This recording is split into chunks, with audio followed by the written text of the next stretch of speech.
a production of Cary TV, the Town of Cary's government access channel.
Good evening. We will call to order this meeting of the Planning and Zoning Board for September 25th. We will begin with adopting our agenda. If anyone on the board has a change or alteration to the agenda, please speak up. Otherwise, I would entertain a motion to adopt our agenda. So moved. Is there a second? Second. All those in favor of adopting the agenda say aye, please. Aye. Aye. Any opposed say no. That motion carries unanimously. We will now move to our meeting minutes. We did not have a work session, so our regular meeting for August the 21st is the only meeting for which minutes will be reviewed. Once again, if anyone has any suggestions, edits, or changes to the minutes, would you speak up? Otherwise, I would look for a motion to approve the minutes. So moved. Is there a second? And all those in favor of approving the minutes say aye. Aye. Any opposed say no. That motion also carries unanimously. This evening we have one case with a public hearing and 4 cases without. For the public hearing, I'll briefly go through the rules on how we conduct those. First, we'll have our staff member introduce the case at the podium, and they will do it on the podium to your right, which is the one with the computer monitor. After that period, we will then open the public hearing. The first person on the public hearing to speak will be the applicant. The applicant will have 10 minutes to speak to us about their presentation and the application. After that, the public hearing will be open to any of you. When you come down, I ask that you fill out one of the cards that we have available over on the left side of the auditorium and hand that card to the clerk. If you don't get a chance to do it ahead of time, just do it immediately afterwards, if you please. When you do come up to the podium, please go to the one that does not have the computer monitor. That's the one to your left. You'll see a tiny little box on there. That's a timer for your benefit. It's going to count down your 5 minutes. You're going to get a green little indicator for 4 minutes and 30 seconds. You're going to get a yellow for the last 30 seconds. When you're out of time, it will begin flashing red, and we're going to cut you off pretty quick after that because we want everyone to have the same fair share of time to speak to us. Would you please begin with your name when you get a chance? That would be very helpful for us. Now, I don't see a big crowd here tonight, so I don't think these following suggestions will really be applicable, but if you're here with a group, maybe you could avoid each member of the group saying the same thing. You could have like each member make a point. That way you get to devote more time to each individual point. Also, the spokesperson for the group, and I represent all these people, please stand up. Again, I don't think that's an issue for this evening, but that also works fairly well. The most important thing about the public hearing is it is a hearing in every sense of the word. We are hearing from you. We will not interact with you. We will not answer questions. We will not go back and forth. If you have a handout, we'll look at it, but that's about it. It's our chance to hear from you. It's not our chance to exchange or interact with you at all. When the public hearing is finished and everyone has had their say, we will then open up to the board, and we can ask questions of the applicant and of the staff member, but we will not reach back to you for anything. So have I missed anything, left anything out? If not, we will begin our only case for the evening that has the public hearing. That is 17 REZ 17. Ms. Dry is here to present it to us. Good evening. Good evening, Board. For your consideration is a request to rezone 22 acres located at 3500 and 3512 Arthur Pierce Road. The site is highlighted here in yellow. The applicant's proposing to rezone a portion of 3500. 3500 Arthur Pierce Road is on both sides of the road, and they're proposing to rezone only the southern portion, so this northern portion that you see here is not included in the rezoning. There's also a 1 acre parcel within the lot, that's 3512 Arthur Pierce Road. That's included in the rezoning application as well. The site is currently developed with 2 single-family dwellings, one located up at the road, one further back. There's also an existing cell tower on the site. The Cotswold subdivision is located to the west of the site, and Glenmont Stone subdivision is just to the south.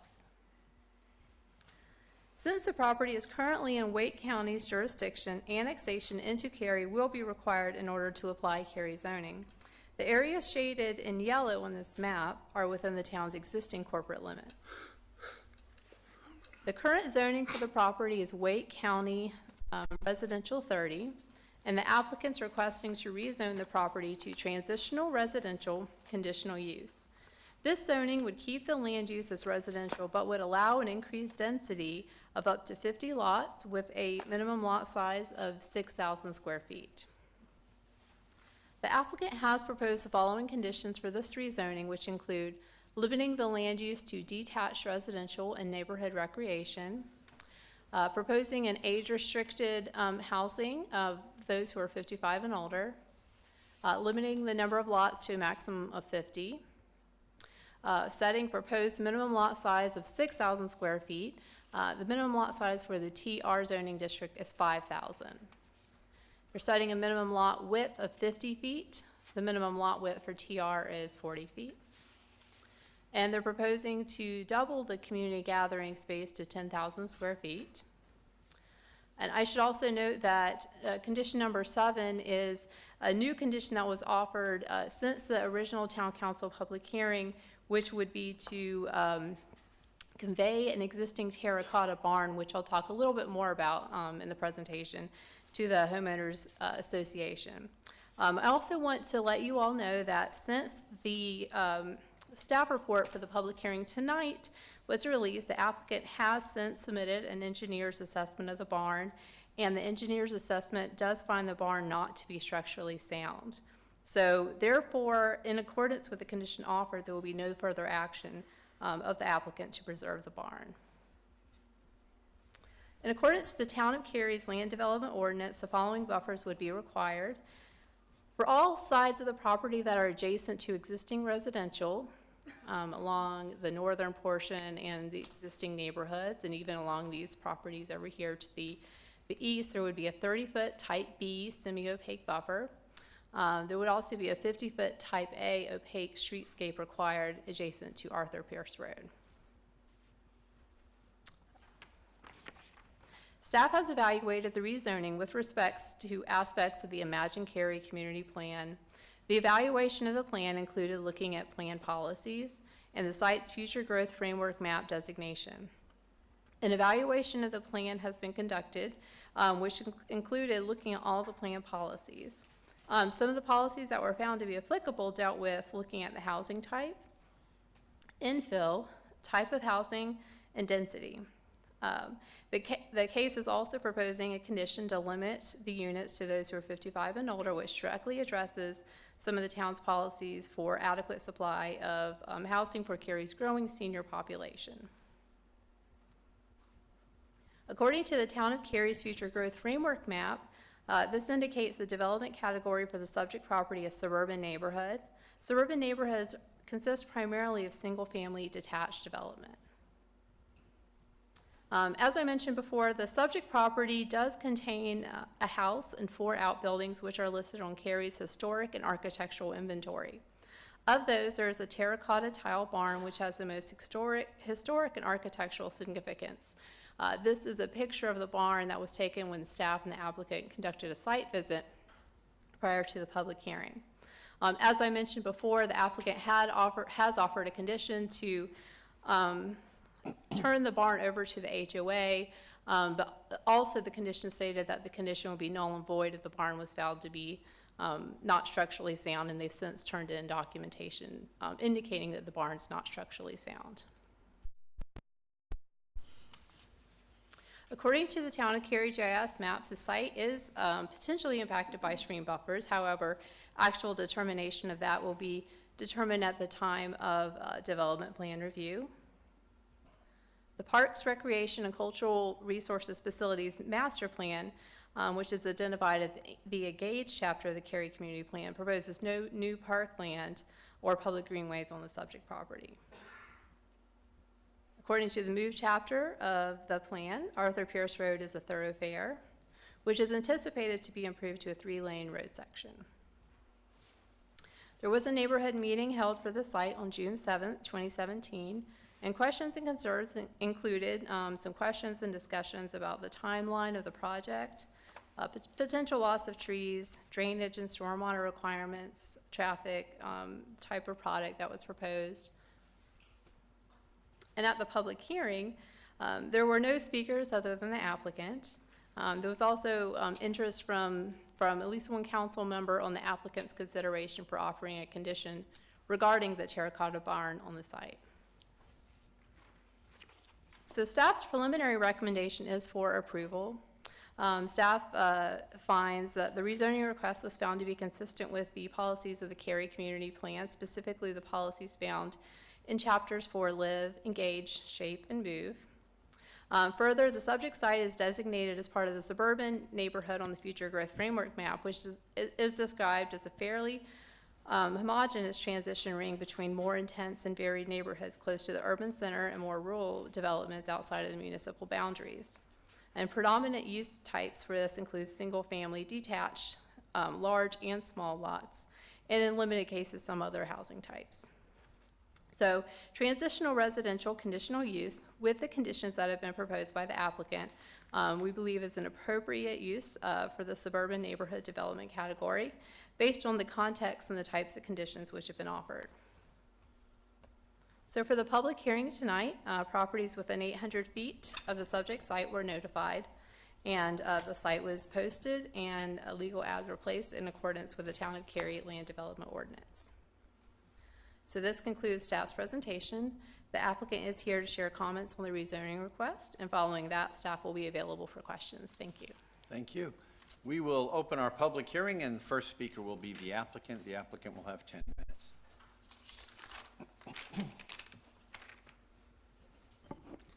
Good evening, Chairman and members of the Planning and Zoning Board. My name is Glenda Topp with Glenda S. Topp and Associates, and I'm here on behalf of the applicant. Staff basically said everything that I was going to say. So just in summary, we are in the suburban neighborhood category. The use being proposed is age-restricted, single-family detached, small lot, which does fall within the predominant use type. We do comply with the policies outlined in the Cary Community Plan, specifically the need for senior housing. Also, this is an area where there is not the type of housing that's being proposed, and it does provide an opportunity for people that are living in this portion of Cary to have the opportunity to move in an area where they already live, where they can maintain their community ties and not have to go somewhere else.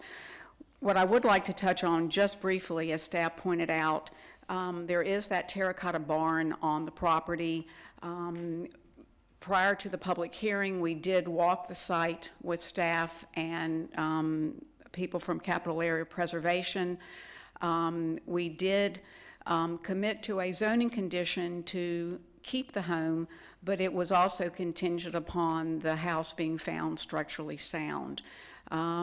We did have an engineer go out to look at the house, or the barn rather, and provide a report back to the town. The report did say that due to different things being found with the terracotta barn, that it was not structurally sound. Therefore, based on the condition that we did provide to the town, we would not be required to maintain the barn on the property. And if you have any more questions about that, we'll be happy to answer those for you also. But in conclusion, we are in compliance with the Cary Community Plan, and we would ask for the board's support. Thank you. Thank you. If anyone else would like to speak at this public hearing, you just have to stand up, give me some sort of signal as if you want to do so, and I'll wait for you. But I don't see anybody giving me any indication of that at all. So we are going to close the public hearing. The floor is now open to the board to ask questions of the staff and the applicant. Begin on the right side of the room this time. I just have one question, and I guess it would, I don't know who it would be for, but it's about the barn.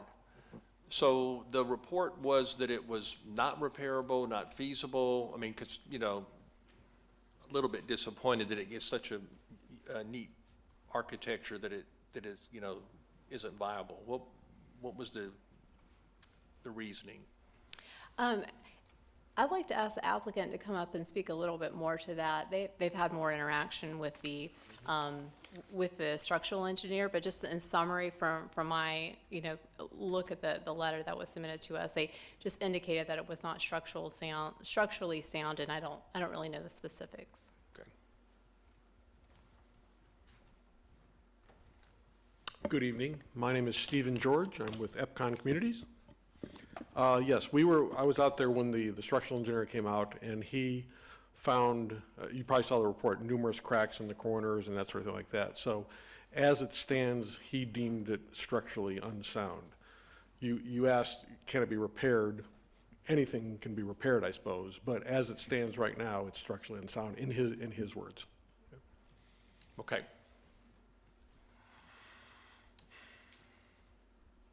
Anything else? No, that's good. We'll move right next door. Yeah, I had a question about the age restriction, 55 and older. Is that a permanent thing that's put in the covenants? How does that work? So the way the conditions worded, give me just a second. There would be a document that's recorded at the Wake County Register of Deeds, and that would list the age restriction. And the town would require that the applicant submit proof that that document has been recorded at the Register of Deeds, and that would be submitted to the town before the final subdivision plat has been recorded for the community. So that would run with the land and would stay in place unless they came back to the town and asked for some modification? They would need to revise the condition. Okay. And that would require going back through a rezoning process to edit the condition. Actually, just to speak to that, no, it wouldn't. If they will satisfy the condition by recording the covenants at the time that they subdivide. After that, if the covenants are changed in the future, the town would not be a party to that.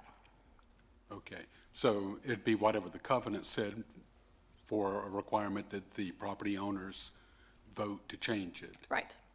Okay, and it might be typically 2/3 or 3/4 or something like that. Be however they set it up. Mm-hmm. Okay. Can I follow up on that? Sure. So I'm a little bit curious, who monitors that? So the covenants, Typically, I think it would be the homeowners association. I can let the applicant speak to how they might set that up, but it would not be the town. yeah.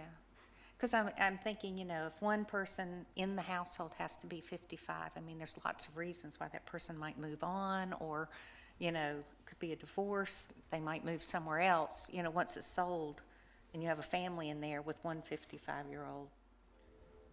I guess I'm a little, you know, skeptical of age-restricted housing because it seems to be getting looser and looser. You know, it sounds like a great idea, but That's our standard is that across what, the town.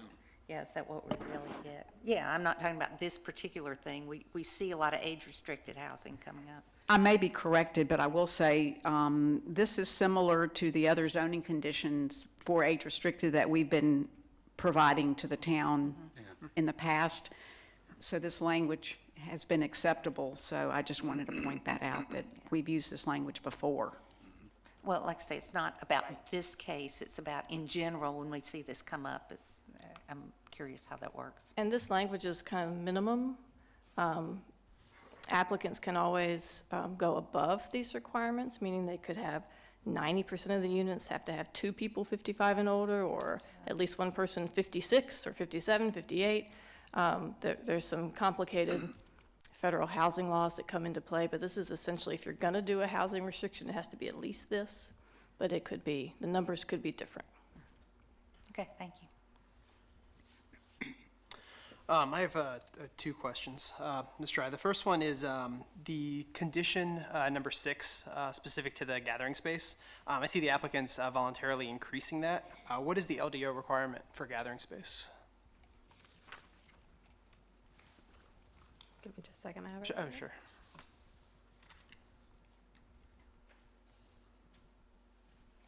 I believe 5,000 square feet. Okay, so they're actually doubling that. They're doubling it, yes. My second question is in regard to the cell phone tower site. Are there any minimum building setbacks required from the cell phone tower? Yes, so the Town of Cary's land development ordinance does require that new lots cannot be located any closer than the height of the tower. So when a development plan is submitted, they would need to document what the height of the tower is. New lots cannot be located within that height. So there will have to be a radius drawn around the tower, and all new residential lots will have to be outside of that radius. Okay, I understand. And I'm guessing that's safely, or due to safety. No one wants a tower falling on their Ask house. for the height of the tower. Ask for the height of the tower. I'm guessing we don't have the height of the tower.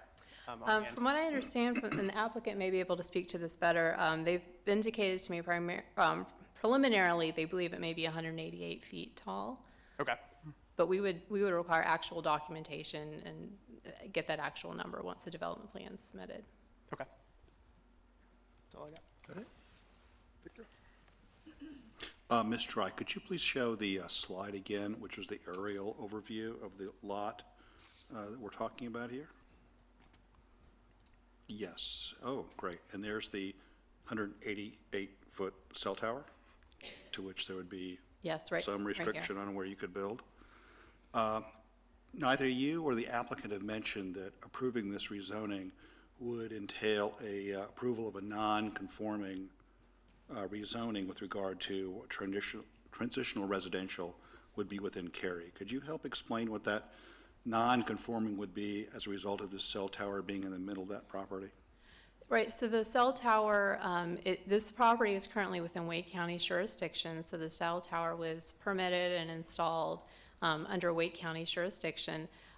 Cell towers are not, this type of tower would not be permitted in the transitional residential zoning district, but it could remain, it could continue to operate. It would become what's called a legal non-conforming use, and could continue, like I said, legally to continue to operate under Chapter 10's provisions of the Town of Cary Land Development Ordinance. So we would be approving a non-conforming rezoning with approval of this request this evening, Non-conforming. given the What cell the tower situation. the cell tower will become a legal non-conforming use. That would be the term. If we associated rezoned with it. yeah. Got it. They could cease to use the cell tower, then the legal non-conforming use would go away. But again, they could legally continue to operate it under this new zoning if it were applied. So may I ask a question of the applicant, please?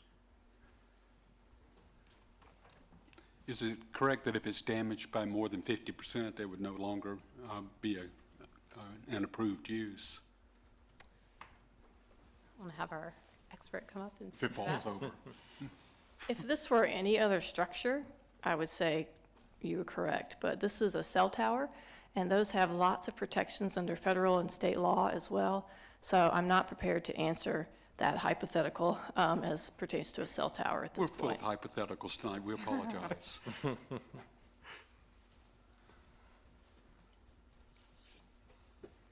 Thank you.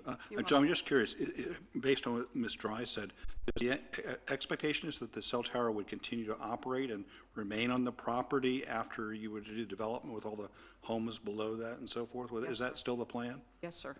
Okay. And would you happen to know if there's any plans for 5G to be supported on that tower? You gonna move there? Nice try. I don't. Okay, that's fine, that's fine, that's fine. So just a clarification, I think I know the answer to this. So for the town staff, maybe just to help clarify.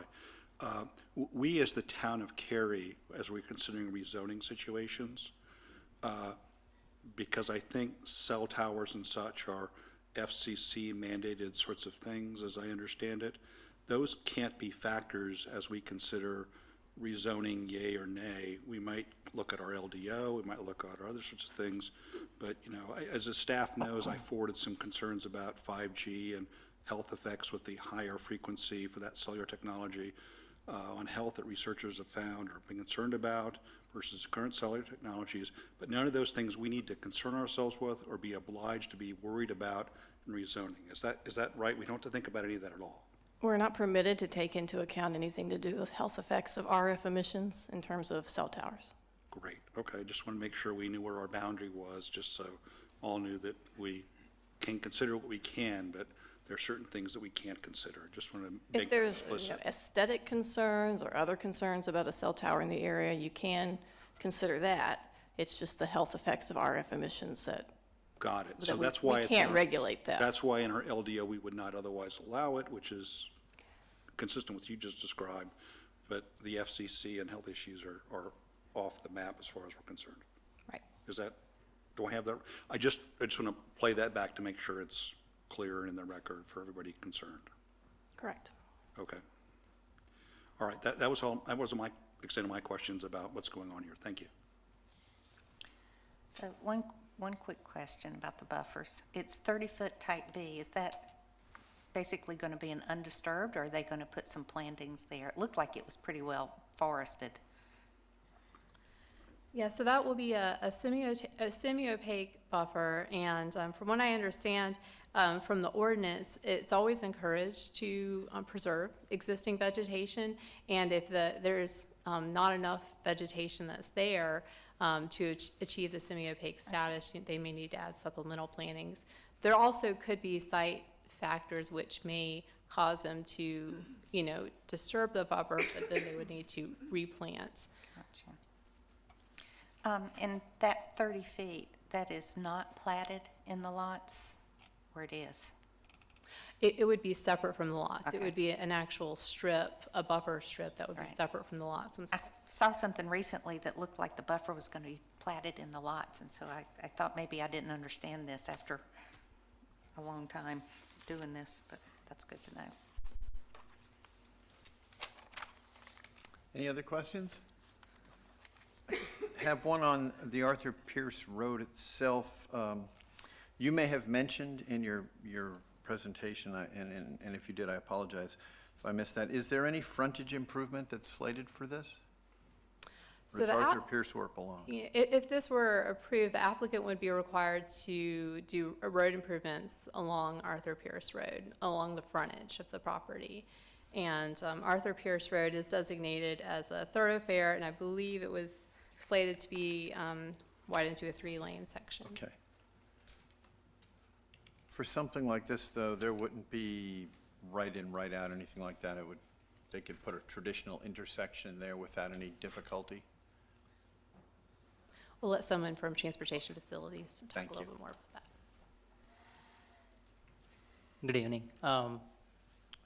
For the time being, it could be a full movement intersection, but we will definitely look at the spacing upstream and downstream of that entrance to see whether that would be a good location.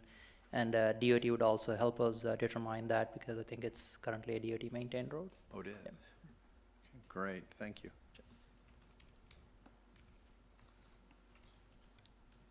That's all I have. Does anyone else have any questions for the staff or for the applicant? Would anyone care to make a motion on this case? I'll make a motion. I move that the board forward case number 17, REZ 17, to the town council with a recommendation for approval as it is consistent with the comprehensive plan and all other applicable plans and is reasonable and in the public interest for the reasons discussed. Do we have a second? Second. Any further discussion? No, I think this is pretty straightforward. I know that the age restricted, I appreciated the questions on that, but, we definitely need more age-restricted housing. I like that the common space has been doubled to 10,000. I am disappointed about the barn. I know that's not a deal breaker, but it would have been great to be able to preserve that. But all in all, I think it's a reasonable request. Chuck? I would agree with that. Any further discussion on this motion? I'm not going to support this motion, and if you folks want to all say yes, I don't want to support a non-conforming rezoning, particularly related to the cell tower. I think that the town of Cary has a lot of aesthetic requirements with regard to cell towers in their neighborhoods. We would not normally say yes to such a thing, pre-existing as it may be. I don't think this site's the right place for what's being proposed because of the nature of the cell tower there. That's a non-conforming use that I think maybe should be reconsidered by the developer for something else. So I'm going to say no based on that concern, and I'll be personal. If my mom were to be interested in moving to this property, which I'd love to have her move near to me, I would say if we drove into that lot, let's go someplace else. I'm not happy with the cell tower. Very well. Any other discussion on this motion? Would all those in favor of this motion please say aye? Aye. Any opposed, say no? No. I see one vote no. There are, 6 of us tonight, so that's 5-1. Motion carries. Thank you very much. We are through with our public hearing section for the evening. We will now move to our cases for which there is no public hearing. Same rules for applicants and staff. It's just there is no public input from here on out. Next case up is 17 REZ 20. Thank Off you. we go. So for your consideration is a request to rezone 2 properties consisting of approximately 4.7 acres at 2410 and 2416 Piney Plains Road. The site is highlighted here in yellow. It includes 2 properties. You can see the frontage along Piney Plains Road, just north of Tryon Road. It's adjacent to the Wellington Place subdivision and across the street from a few apartment complexes directly across from the Lodge at Crossroads apartment. Each site contains 1 detached dwelling. You can see each of the detached dwellings here. We've got some pictures of the existing homes along the road. The current zoning for the site is residential 40. The site's also located in the Swift Creek Watershed Protection Overlay District. And the applicant's requesting to rezone the property to transitional residential conditional use. This zoning request would keep the land use as residential, but would allow for an increased density of up to 6 units per acre. It would also allow for a different housing type than what's there now. They're proposing semi-detached, detached homes, or townhomes. So the applicant's proposing to limit the use to semi-detached, detached, or townhomes and neighborhood recreation. They're also proposing to increase the community gathering space to 1,200 square feet. This is double what the LDO requires. The LDO requires 600 square feet for a site of this size. The staff has evaluated the case with respect to aspects of the Imagine Cary community plan. The analysis found that the applicable policy chapters relevant to this case included those from the Live and Shape area, specifically looking at more housing choices, also infill and redevelopment options for the site. So the development category for this site is the traditional neighborhood. You can see directly across the street is a destination center.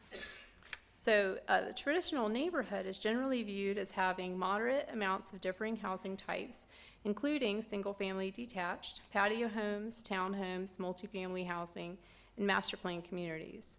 Transitional residential conditional use, as in this case, can be an appropriate district for the traditional neighborhood category, depending on the context and the types of conditions offered. You can see again opposite of this site along Piney Plains Road is the destination center, and thus you would see higher densities to be expected in that area. This is an image from the town's interactive development map, which shows nearby development activity within the area. This is approximately a 1-mile radius. Sites which are in green are either going through a rezoning or have recently been approved, and the sites in yellow represent development activity. According to the Town of Cary GIS maps, the site may be impacted by stream buffers in the northwest. Field determination of this will be determined officially at the time of development plan review if the rezoning is approved.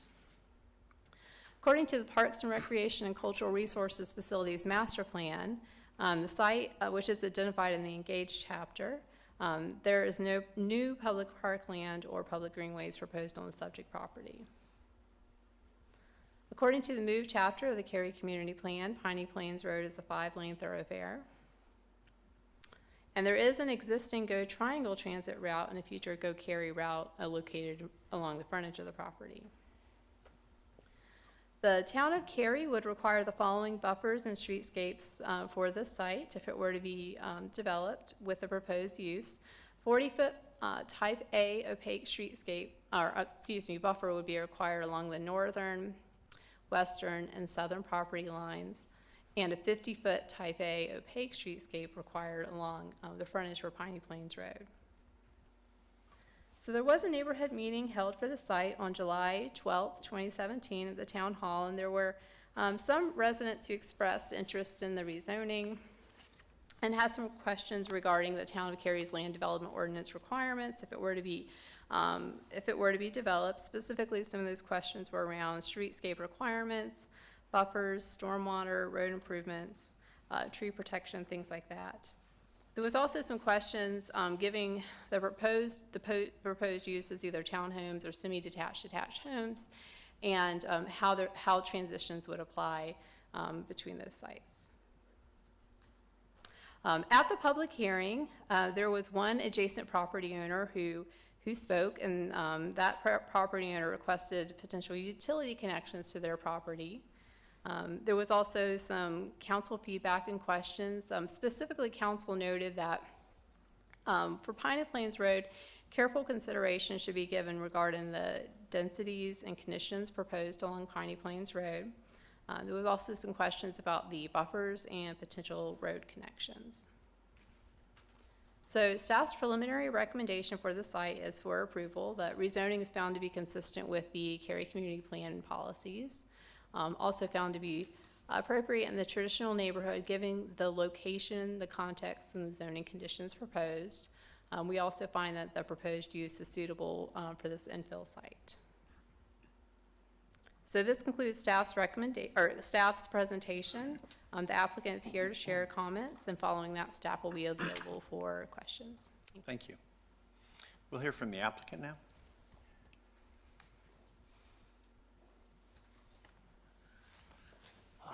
Members of the planning board, my name is Jay Galeese. I represent the client on this particular case.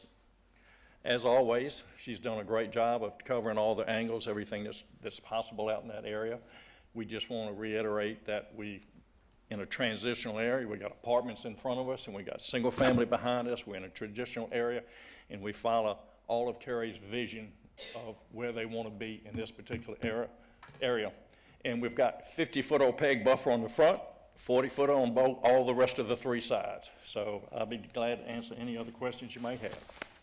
Thank you. Open the floor to any questions of the applicant or of the staff. I'll start on this side this time. Okay, so buffers, again. I noticed it said 40-foot combined. That means that this site will provide 20 and the other 20 will be in the adjacent development, correct? I'm going to pull up the slide Okay. to talk to it. So the requirement for the buffer will be determined at the time of development plan review if this were approved. And the buffer requirement would have to, that entire 40-foot would have to be met. I believe their options would be, put the entire 40-foot on this property, or work with the property owner to the south or to the north to ensure that the other half of that would be obtained at some point in the future. Okay, and the subdivision to the west, they already have a 20-foot buffer there? I believe they did not, but let me just double check. Mm-hmm.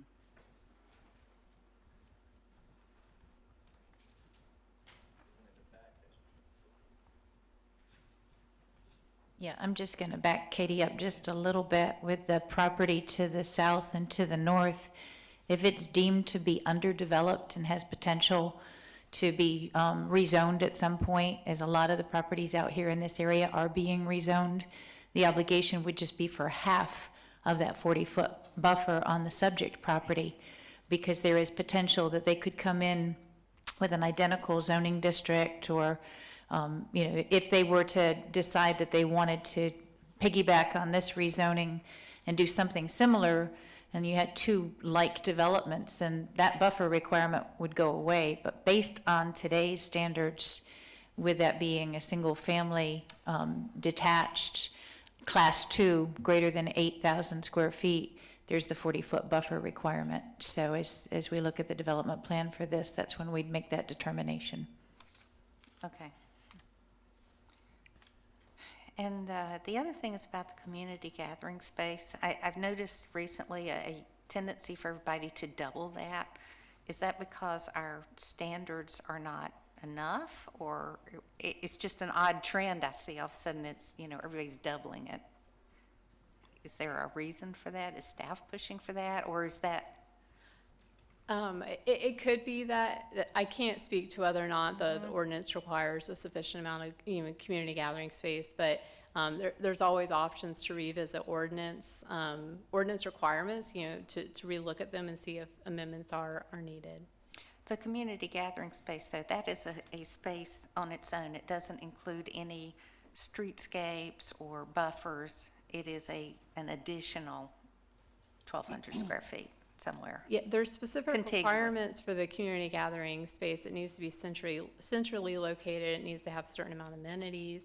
Whereas a buffer, those are generally encouraged to be, preserved and they may not be usable, but a community gathering space is intended to be used by the residents. Okay, thank you. Anything else? Oh, yes. Ms. Dry, could you please show the diagram which showed the different zoning, whatever the multicolored chart, please? That would be helpful. Thank you.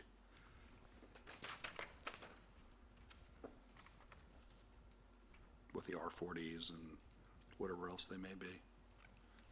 Not that one. The other one, it's a little more colored with above and below. Perfect, that's it. Is this it? Okay. Perfect, great. that's it, that's it. Would the applicant be able to come up, take another question or two? Yes, sir. Sure will. So I appreciate your enthusiasm and interest in investing in the town of Cary and making what you're talking about possible. I'm just curious, you're focused on it's 4 some acres here? 4.7 acres. 4.7 acres, sir. Okay, great, thank you. If you notice, there's a little piece of property, it's in the brown color just below you, the old R40. Yeah. Just south on Piney Plains, and a little bit more above you. There's 1, 2, 3 lots there as well. So I mean, is your development strategy that you just only wanted to do that, or may I just ponder, why not that whole chunk of all those brown spots there to do something a little more interesting, Well, perhaps? I'll- And mitigate the borders or buffers that would all be entailed between all those separate properties, Yeah. if you did a little bigger package, if you follow me. This is the only piece of property, these two pieces of property is the only thing we got on our plate. We know that during the public hearing, one of the gentlemen, either that owns that land or down that land, came up and Further south. supported us. Further south. Supported what we were doing. I think he wants to come in and do the same thing when he gets around to it, but we're only concerned with our 4.7 acres. Oh, okay, so the others are not in your plan or not in your thinking? They're just independent property owners, and so you're just focused on the 2 pieces of property that you have an option Yeah, for? we're just gonna have a real small development, and it's just gonna take place here. Like I say, we've got buffers all around, and we're Yep, going yep. straight to drawings if this is approved to go on, so you'll see the 40-foot buffers on our drawing when we come in, if that's what the requirement is, and I think that's what it's gonna be, so. Great, and and it was 24 units, sir? Excuse me? How many units was it, 24, 25? Somewhere in the 20s, In the 20s? We're not maxed out or anything. We've got a general sketch we've done. We've got the 40-foot in the back. We've got a B&P in there that's going to be hidden from everything. That leaves us some open space to do some gathering area, a little park, something, something the neighbors can hang out, do some picnic tables. Something. We don't know exactly what it is, but we've got it spaced so we're up front. The site slopes down, so as you see some of the front units, the ones in the back are not going to be as visible from the road. But is that a It's fair a number? 5-lane road. It's 20s, it's not 10s, it's not 50s, it's like 20s is what you're thinking. Yes, sir. Oh, yeah, yeah. We're in the- Just for clarification, the maximum they could get with the zoning district would be 28 units. TR allows a maximum of 6 units per acre, and it's very possible they may not be able to get that depending on how the development layout occurs, but 28 would be the maximum. That helps greatly. Thank you, sir. Thank you. Mr. Wright, if I may ask another question, you had another map that was a little more of a zoom out of some of the development going on in the area and even going over to Tryon Road and just a peek down on Holly Springs Road. Would you please share that slide?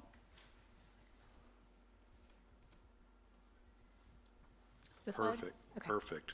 Great. So here we are on where you're at. My finger doesn't count. So we're on the site, and if I go down to Tryon Road and forget all the other things that are going on, just south on Holly Springs Road of Tryon Road, there's several, I believe all townhome developments that are going on right now. They're under construction, the bulldozers are out there, and there's quite a bit of townhome developments going to be going on there on both sides. Would you happen to know roughly what's envisioned down there, the number of units that are planned? Sure. So this is the Piper Crossing subdivision on the west side and Piper Grove townhomes on the east. There's proposed 63 townhomes on the west side and 53 on the east, so a total of 116. 116. And aren't any other townhome developments within the map here that are going on? Those are the only ones, 116. These are the only ones that are Current. under development. You can see from this map, there's some other townhome developments that are already developed along Walnut Street, further back here. These are existing townhomes. But as far as new inventory is concerned in this map, that 116 is a good expression of what's coming on board. That's correct. And this is, again, a 1 mile radius from the site. Thank you very much. That's very helpful. That's all my questions. We'll keep progressing to the right. I just had one question. This road at Brentberry Way, I guess if there, regardless of what other develop, I know it's 1 block of property away from what we're discussing today, but I was just curious, that would probably have to stay a dead end, or what would happen with that road? Is there any?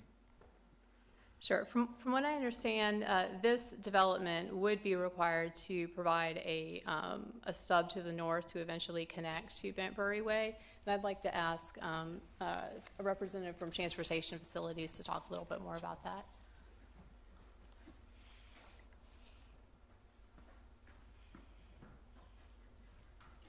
I apologize, I have not researched into Brentbury Way. It's okay. As part of development plan, they would be required to provide stubs to adjacent properties. For smaller properties such as this, we'll check to see where the logical points of connections are going to be.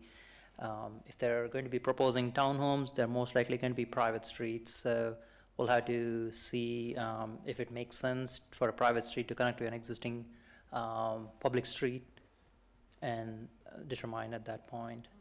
Okay, yeah, that was my only thought, since this is a townhome, I didn't know if there was, required more in and out, and if that road was something that would be looked at or not. Just curious. Yeah, we would definitely require a stub to the north and probably a stub to the south, depending on what is going on at the time. So. Okay, thank you. Anything else? The only question I've got comes about with the gathering space. If I'm not mistaken, post office or the postal service no longer does home-to-home delivery, so they do centralized boxes, and that kind of runs concurrent with gathering spaces as well. Not that there's any requirement or any zoning attachment, but that's just as a matter of convenience where they end up a lot of times is right there. I believe that's correct. Yeah, yes. I think so. That's just maybe another. That's good to reason know. for it. I hadn't thought of that. Just one question in general, and like Carlos said last time, not necessarily specific to this case, but if there's a 40-foot buffer requirement and they do a half buffer, they do 20 feet on the developable property that's adjacent, and that developable property develops with a like use, then no buffer is required. Can they go back in and get rid of the 20 feet that they have, that they established a buffer in? Is that, I'm just curious. That's, if there's no research on it, that's fine. I'll just shut up and move on. There it is. If they're developed at the same time, if the adjacent property to the south decides to go through a rezoning and wants to get on board with this developer and submit a site plan at the same time, then there's not going to be a buffer requirement between the two developments. But if somebody comes in, gets a buffer installed and records it, or if it's something that's a zoning condition, it doesn't just automatically go away. But these are things that we're going to put in place at the time of development review, because we're going to look at what is in place adjacent to this property. And in looking at the map, I saw that adjacent to the PDD, they did not provide the buffer. So tonight's applicant would have to provide the full 40-foot buffer on their property. Wow. And whether or not they have, which he said they're already prepared to do, whether or not they have to do it on the north and south is going to depend on what's happening at the time the development plan is submitted. So right now it's R40 with a single family, detached residential, greater than 8,000 square feet. So it's a class 2. What's proposed is a class 3. That's where why they have to today, they have to provide that 40-foot buffer. But that could change. And if it changes, it reduces the buffer requirement. That makes more sense than what I was thinking of. Thank you very much. Is there any other questions or silly questions like mine? Well, if not, would someone have a motion for this particular case? I'll make a motion. I move that the board forward case number 17 REZ 20 to Town Council with recommendation for approval, as it is consistent with the comprehensive plan and all other applicable plans, and is reasonable and in the public interest for the reasons discussed. Would someone second that motion? Any further discussion, Carl? So I think the point about it being a good transition between the single-family homes and the apartments is valid, and Piney Plains is a very busy road, so I would not expect to see, R40 develop here or even R12. So I think it's an appropriate use, especially in this location. Anything to add? I agree with Carla. I think it's a proper transition. I think it's a good opportunity to achieve an additional housing type, and I like that the applicant is willing to give some additional gathering space, even though that has sort of become a standard. I think it's always good when an applicant comes in and goes above and beyond what's required, and I commend them for that. Thank you. Any other discussion on this motion? I'm very favorable to it as well. I think that it's doing a really good job of protecting the other neighborhoods. It's obvious there's going to be other development there. This may be setting some kind of a precedent for what that other development may or may not look like. But it seems to be well thought out, and for those reasons, I would support it as well. Thank you. Any other discussion on this motion? Yes. I guess I'm on the wrong side of the fence tonight. I very much appreciate and respect the applicant's enthusiasm to develop this piece of property and make something happen here. But and certainly Piney Plains Road, as it is probably certainly on this side of the road where all the brown is on the map. Just to look at that, as opposed to the PDDs that are front and back to it, probably is justifiable for some redevelopment.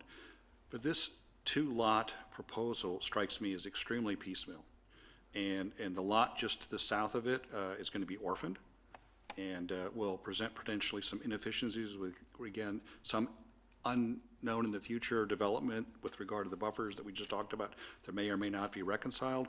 And then the question about the Bettany, whatever road above, will remain an open issue no matter what you may do on the applicant's particular piece of property for access to that.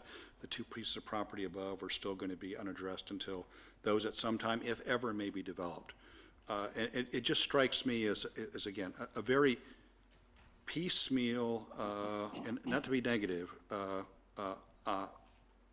offering here on Piney Plains Road. And I would certainly like to see something better, and as Ms. Dry explained, within just a very short distant drive away, 30 seconds, 45 seconds, less than a minute. There's 116 some other townhomes coming online. And, I know there's a lot of demand for affordable housing and townhome opportunities in town of Cary, but there's 116 some new properties coming on board quickly. I just don't see a compelling need at this time to approve this without it being more interesting. It just is not compelling enough to me at this point, and I think Piney Plains Road deserves something more interesting as a development, again, because it's sandwiched within two well-thought-out PDDs on both sides of the road. So that's all I'll say. I'm going to say no to this proposal. Very well. Any other discussion one way or the other? Then would all those in favor of this motion please say aye? Aye. Aye. Any opposed say no? No. We once again have 5-1. That concludes 17 REZ 20. Our next is what we used to call well, no, it's a land development ordinance amendment. I It's still the same thing. almost got my Number amendments different. crossed up. 17 ACT 01. Ms. Bierman, good evening. Good evening. Yes, this is a little bit different this evening, and I'd like to start with discussion on the big picture context of land development ordinance amendments. The Imagine Cary Community Plan was adopted in January of this year, and the LDO is a very important implementation tool to help us create the built environment that's envisioned in the plan. So development regulations are contained primarily in the land development ordinance. However, there are other regulations, policies, and guidelines that also contribute to creating the built environment. And amendments to all of these will be needed in the future as we move from the present state to create the future that's envisioned through the Imagine Cary plan. So the LDO amendments before you tonight are the first amendments that were initiated after the plan was adopted. So we're using this as an opportunity to change the naming system for development-related amendments. So we're now calling these act items. Previously, they were referred, these amendments were referred to as rounds, LDO amendment rounds. We had gotten up to round 38, and the number was just increasing. So starting with this item, we will no longer refer to rounds, and instead we will call them act items. This is 17 Act 1, and the change in the name it will include the year to help give more information with the timing. And it's also a nod to Chapter 9 of the Cary Community Plan, which is the Act chapter. And the Act chapter contains all of the initiatives and actions that are contained in the Cary Community Plan. So in the future, act items will also include plan updates, for example, a water resources master plan or the open space master plan would be brought forward as an act item. Also, if there are changes to manuals or guidelines, such as the Community Appearance Manual, and there may even be certain code amendments for the town code, such as minimum housing or commercial minimum standards, that if they strongly support or are really created as a portion of implementing the plan, they would be considered act items as well. So you'll also see some changes to how these items are presented to you. We're now classifying each amendment into one or more of 5 categories based on the key purpose. The first category will be for changes that involve major plan initiatives affecting large areas or sites or areas of strategic importance, and we don't have any of those major amendments before you tonight, but in the future they will be coming forward as well. The second category involves more incremental or focused changes that support various plan policies or actions, and one of the amendments tonight does fall into this category, and the downtown manager will speak to it shortly. And the examples included in this short bulleted list are examples that we expect to be brought forward to you in the next few months. A third category is for amendments that are needed to maintain compliance with federal or state legislation. There is one change proposed tonight that falls into this category, and that is a clarification that you'll related to public notification. The fourth category is relates to process improvements. These are to ensure that the procedures and timelines that we have in place are commensurate with the potential impact of a development. A key objective of these types of amendments is to avoid procedural steps for which any additional time or resources used in processing developments are not likely to result in a better outcome. And two of tonight's amendments fall into that category. And finally, there's a category for items that simply correct or clarify existing wording. It improves administration of the ordinance, but don't really consist of substantive change. So in your staff report, you'll see a table that looks like this, showing how the various amendments are categorized. Most of the amendments tonight are considered as minor legal, procedural, or technical changes and are collectively referred to as item B. Item A is a little more substantive, and its need was first realized in the downtown area, so our downtown development manager, Ted Boyd, will present item A at this time.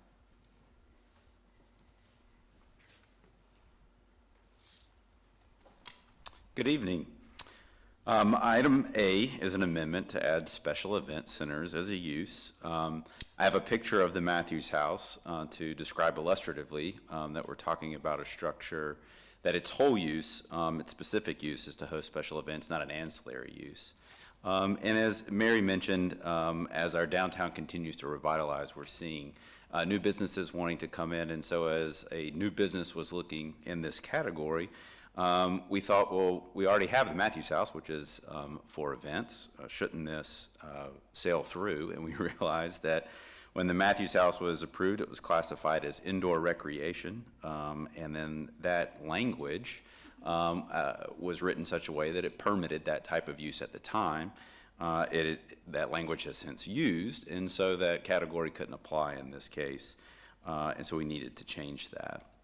So currently, gatherings are only permitted in the club, lodge, or hall use category, which is exclusively to members and members' guests, and an example would be the American Legion. The special event center use category will provide a venue for the express purpose of hosting private assemblies regardless of membership. The special event center could be used for education purposes, and such uses may include an on-site kitchen or food preparation area for the purpose of serving the guests, but not the general public, which just means it cannot function as a restaurant.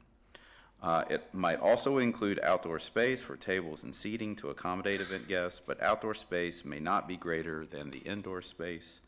And the parking standards for the special event centers take outdoor space into account as required by the applicable zoning district or sub-district. And with that, I will turn it back over to Mary.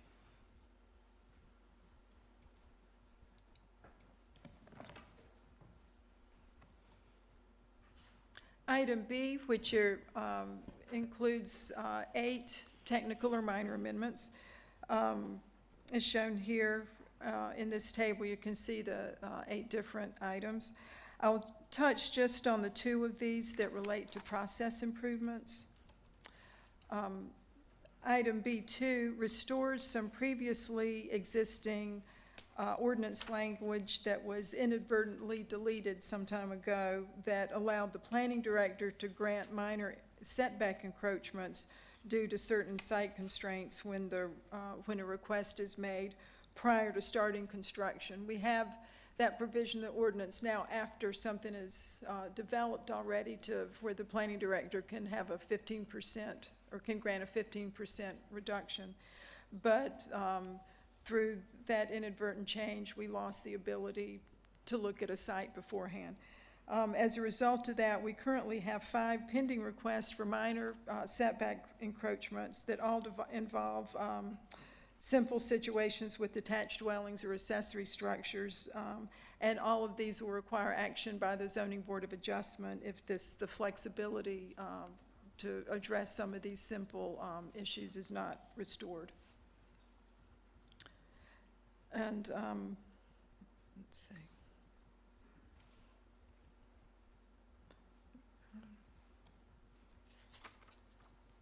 And finally, well, item B3, the second item for brief discussion under item B, would simplify the rezoning process in the mixed-use overlay district in some limited cases where a proposed zoning district is very similar to an existing district.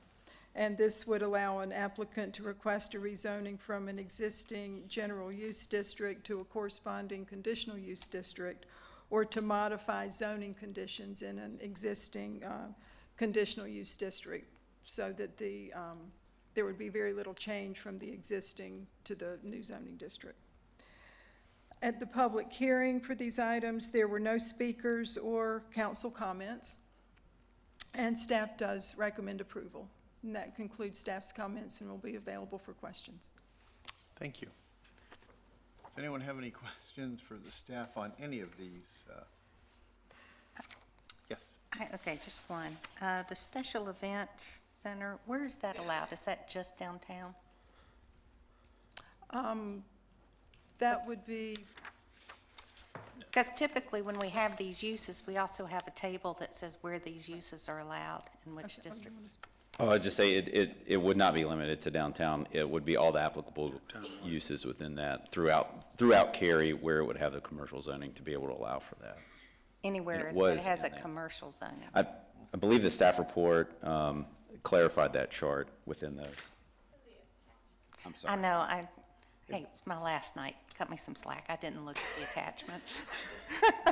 Do you mind if I piggyback on that, Carla? Yeah, I mean, this is important. I wouldn't want to Yeah. think that out in a residential area, you could have somebody, we had this case Yeah. out in Wake County where somebody wanted to put in a bed and breakfast, but it was basically a wedding venue, and it was on a private street. So that's And- what I'm wondering. right, and this is not applicable, when you look outside of the downtown, it's only applicable in the non-residential zoning districts, basically in the same districts where the club, lodge, and hall is currently allowed. Okay. And in the downtown area, it's limited to just a couple of different sub-districts. Okay, thank you.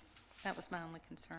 So if you don't mind me just Sure. leaping on top of that, it says in the staff report that any general use district that uses clubs, lodges, and halls would have this. But in the town center, it's HMXD, MXD, commercial and office and institutional. So that's more restrictive than the allowances in the general use districts? Is that, it's fewer opportunities in the town center? There are actually more areas for a club, lodge, and hall in the town center area. There are a couple of districts where I think there are 3 additional sub-districts where the club, lodge, or hall is allowed that the special event center would not be included as a permitted use. And that basically just reflects the fact that in some of those, the club, lodge, or hall, we would anticipate to be a smaller, much more restricted area and restricted impact area. So in balancing that out, we recommended that that be limited, a little bit more limited to the more intensive areas. Okay, thanks. Didn't mean to hijack your question. No, that's it. That's good. You have anything else? Ms. Berman, I would, thank you for going through this. I would appreciate and just encourage that I know we are in a new process, but to, again, use the work sessions that we have historically had to go through these sorts of things to minimize questions and clarification and so forth in these sessions here just to be more efficient. So I just request that. Number 6, the intermittent institution use of a specific type, temporal use of a sign. I think I got it, but just please clarify.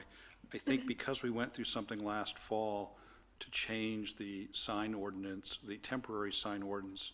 What you're saying is you're just simply removing language that would be would be contrary to that. Is that you're not changing what we approved back in last year, are you? No, the intermittent institutional use category was added some time ago strictly for the purpose of addressing temporary. It was a way that we could address temporary signs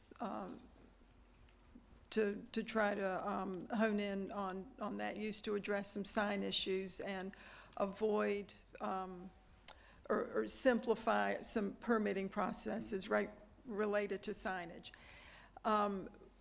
Because of a Supreme Court case that came about last year that resulted in the temporary sign regulations changing dramatically in order to comply with the Supreme Court case. Which we approved as a change. Yes, we approved that as a change. Because the way that we deal with temporary signs is so different now, it basically renders this section of the ordinance. Okay, so these edits are not in no needed. way conflict to our new standard. Right. That's all I'm trying to understand. Yes, it's basically removing something that is no longer necessary because of those previous changes. Got it. And I apologize, but you put this in here, so I can't help but ask. You want to correct an omission in parking requirement for kennels. When we take our dog to the kennel, we usually drive them there and drop them off. Are there dogs that are driving themselves to kennels that need more parking spaces? Could you just clarify what this is all about? Well, basically, when we just found a mistake in that section where it listed a requirement based on square footage, but there was no number for the square foot. It's not a number of parking spaces, there's a number of dogs there. It was simply, no. Okay, so the dogs don't need parking spaces, okay. It was simply an omitted number. See, if we had a work session, we could have clarified that before. Thank you. That it? That's it. No questions? I'm good. One question on going back to the special event center. Sometimes when we've had these different commercial-ish things coming up in MXDs, we've had hours of operation, zoning conditions placed on them just because of the proximity to residentials. Is that the kind of thing that would be in play for these types of uses, should they arise again in an MXD setting? We're not limiting ourselves in any way to not allowing a zoning condition like that, would we? Oh, certainly not. The ordinance would not require it, but for any sort of separation or dimensional requirement like that could be added by the applicant as a zoning condition if it were a situation that there was a concern related to proximity and the applicant wanted to offer that condition. They certainly could. Thank you. Any other questions? Would someone care to make a motion? I'll make a motion. I move that the board forward LDO Amendment 17 Act 01 to Town Council with recommendation for approval, as it is consistent with the comprehensive plan and all other applicable plans, and is reasonable and in the public interest for the reasons discussed. Is there a second? I'll second. So just to be sure, these are for all the amendments to be approved. If anybody has heartburn about one of them, you mentioned you want them pulled out, but any discussion on approving all of them? No, I mean, I think we're going to see a lot of these coming through, as we try to get the Cary community plan in sync with the LDO, and these look fine. All look straightforward, just would appreciate reviewing them in work sessions beforehand. Thank you. All right, any other discussion on these? No. And hopefully, by the time we get to about Act 10, I'll start calling them Act and won't call them round like I did earlier. All those in favor of approving all of these development ordinance amendments, please say aye. Aye. Aye. Any opposed? Say no. That motion carries unanimously. Thank you, Ms. Spearman. Mr. Boyd as well, thank you. We are now on to 17 REZ 06, Cary Town Center.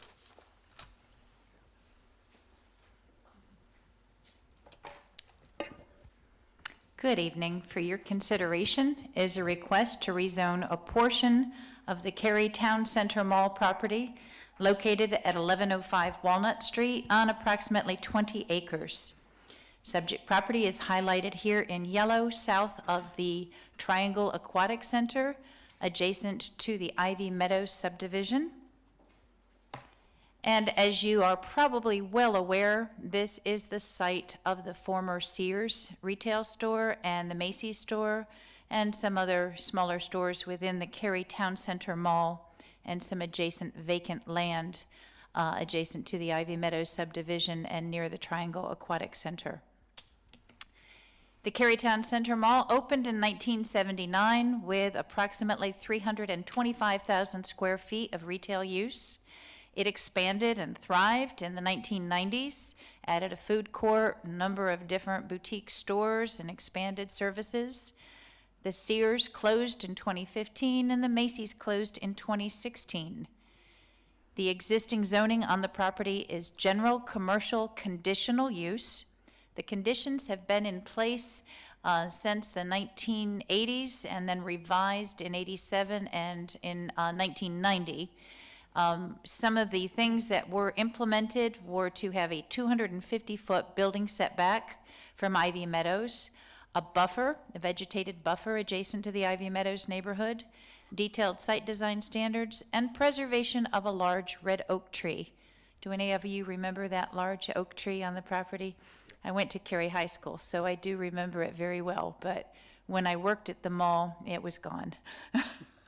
So the existing zoning conditions included a 2-story building limit height not to exceed the height of the existing Hudson Belk store. So today we would not accept a zoning condition that references the specific Hudson Belk store because that could change, but that was a concern at the time. There was a zoning condition that described the buffer adjacent to Ivy Meadows, including a fence that's proposed in the buffer and is existing. So what's changed since 1990 when these zoning conditions were last implemented? The Imagine Cary Community Plan was adopted, and what that has done is that's opened the door for you to take a fresh look at this development and its potential. There is a special planning area designated on this property, so the subject property is highlighted here with the star, and this is part of the Eastern Cary Gateway Special Planning Area. So the growth framework map identifies this as a mixed-use commercial center. And what I'd like to point out, one of the most critical elements of this plan is the opportunity to look at the revitalization of the Cary Town Center property.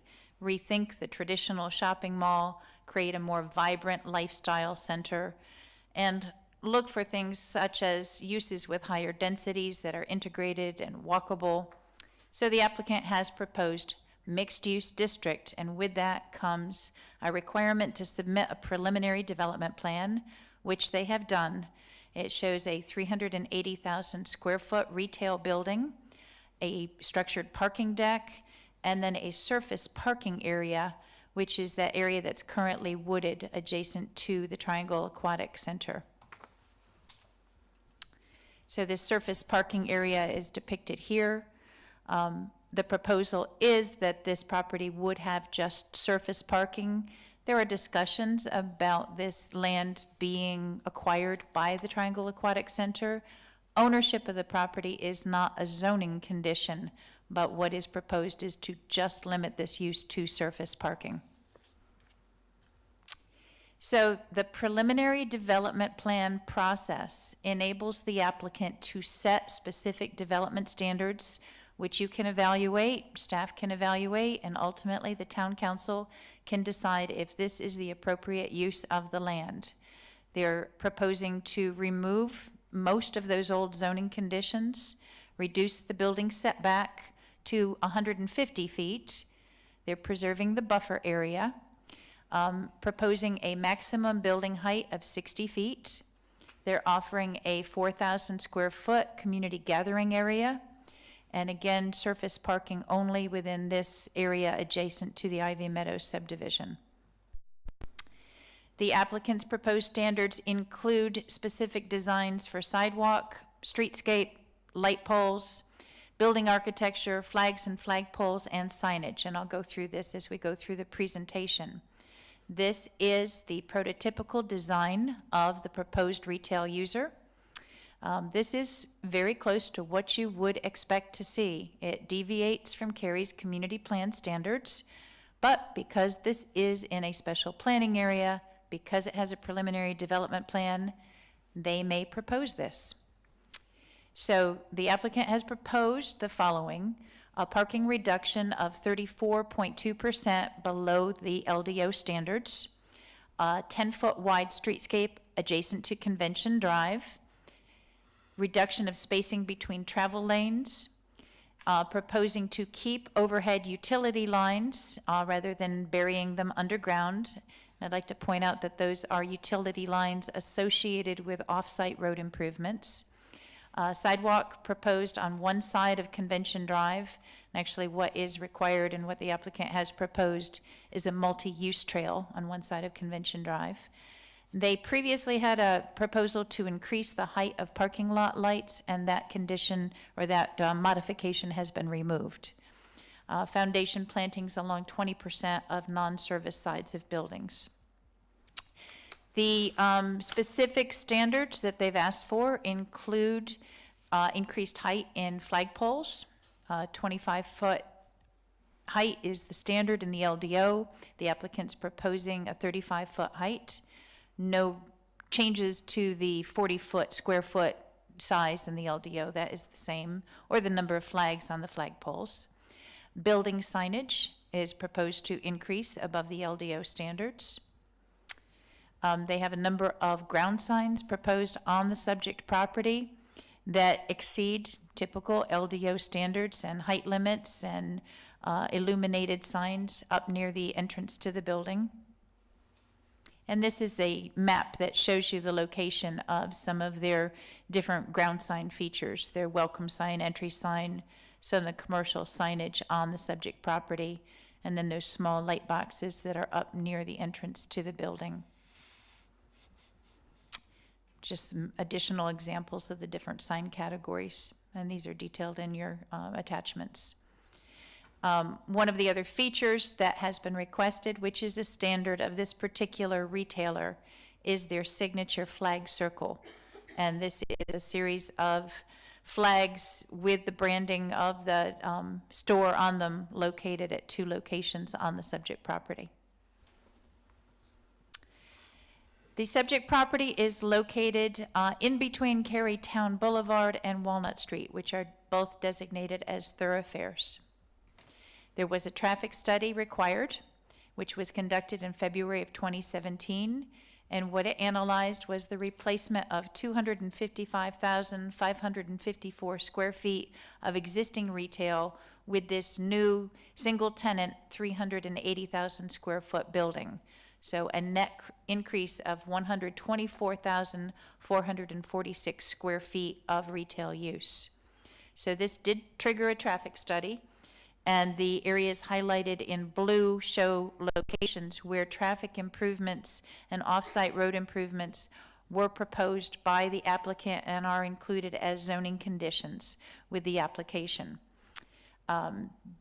So the first location, number 1, at the intersection of Walnut Street and Cary Town Center, the applicant has proposed to modify the southbound approach to provide a shared through right turn lane and 2 exclusive left turn lanes, to widen the westbound approach, to provide exclusive right turn lanes with approximately 350 feet of storage, to extend the left turn lane approximately 250 feet on the eastbound approach, and to modify traffic signal to accommodate changes.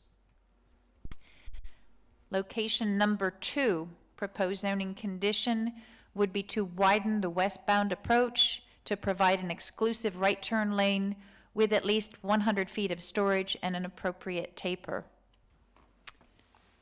Location number 3, this would be at Carytown Boulevard and Convention Drive and across from Principal Lane, where Adams Elementary School is located. The condition would be to restripe the northbound approach to provide a shared through and left turn lane and dual right turn lanes, extend 2 exclusive left turn lanes on the westbound approach, and to provide at least 500 feet of storage and an appropriate taper. Number 4, this is Carytown Boulevard and the eastbound Interstate 40 ramp. The applicant has proposed to install a traffic signal with a camera and connections to the town's automated traffic monitoring system to extend the outside receiving lane on Carytown Boulevard to provide a full width lane and minimum length of 100 feet and a merging taper. And then finally, Carytown Boulevard and the westbound Interstate 40 ramp, again, a traffic signal and camera and connections to the town's automated traffic monitoring system. So what I wanted to do also is note that the area highlighted in yellow shows the location of where there are some existing overhead power lines. And this is where the applicant has asked for a modification to the town standards for not burying those existing utility lines because of their proximity to those road improvements. According to Cary's most recent GIS maps, the site is not impacted by any stream buffers. However, field determination of that will be required at the time of development plan review. I mentioned earlier that there was a requirement for a street side trail along Convention Lane, and this shows you the location of that, which would be on the subject property side, on the internal side of where that landscape berm and fence is located adjacent to the Ivy Meadows subdivision. The site is currently served by a Go Cary fixed route, and it is also in close proximity to a Go Triangle route.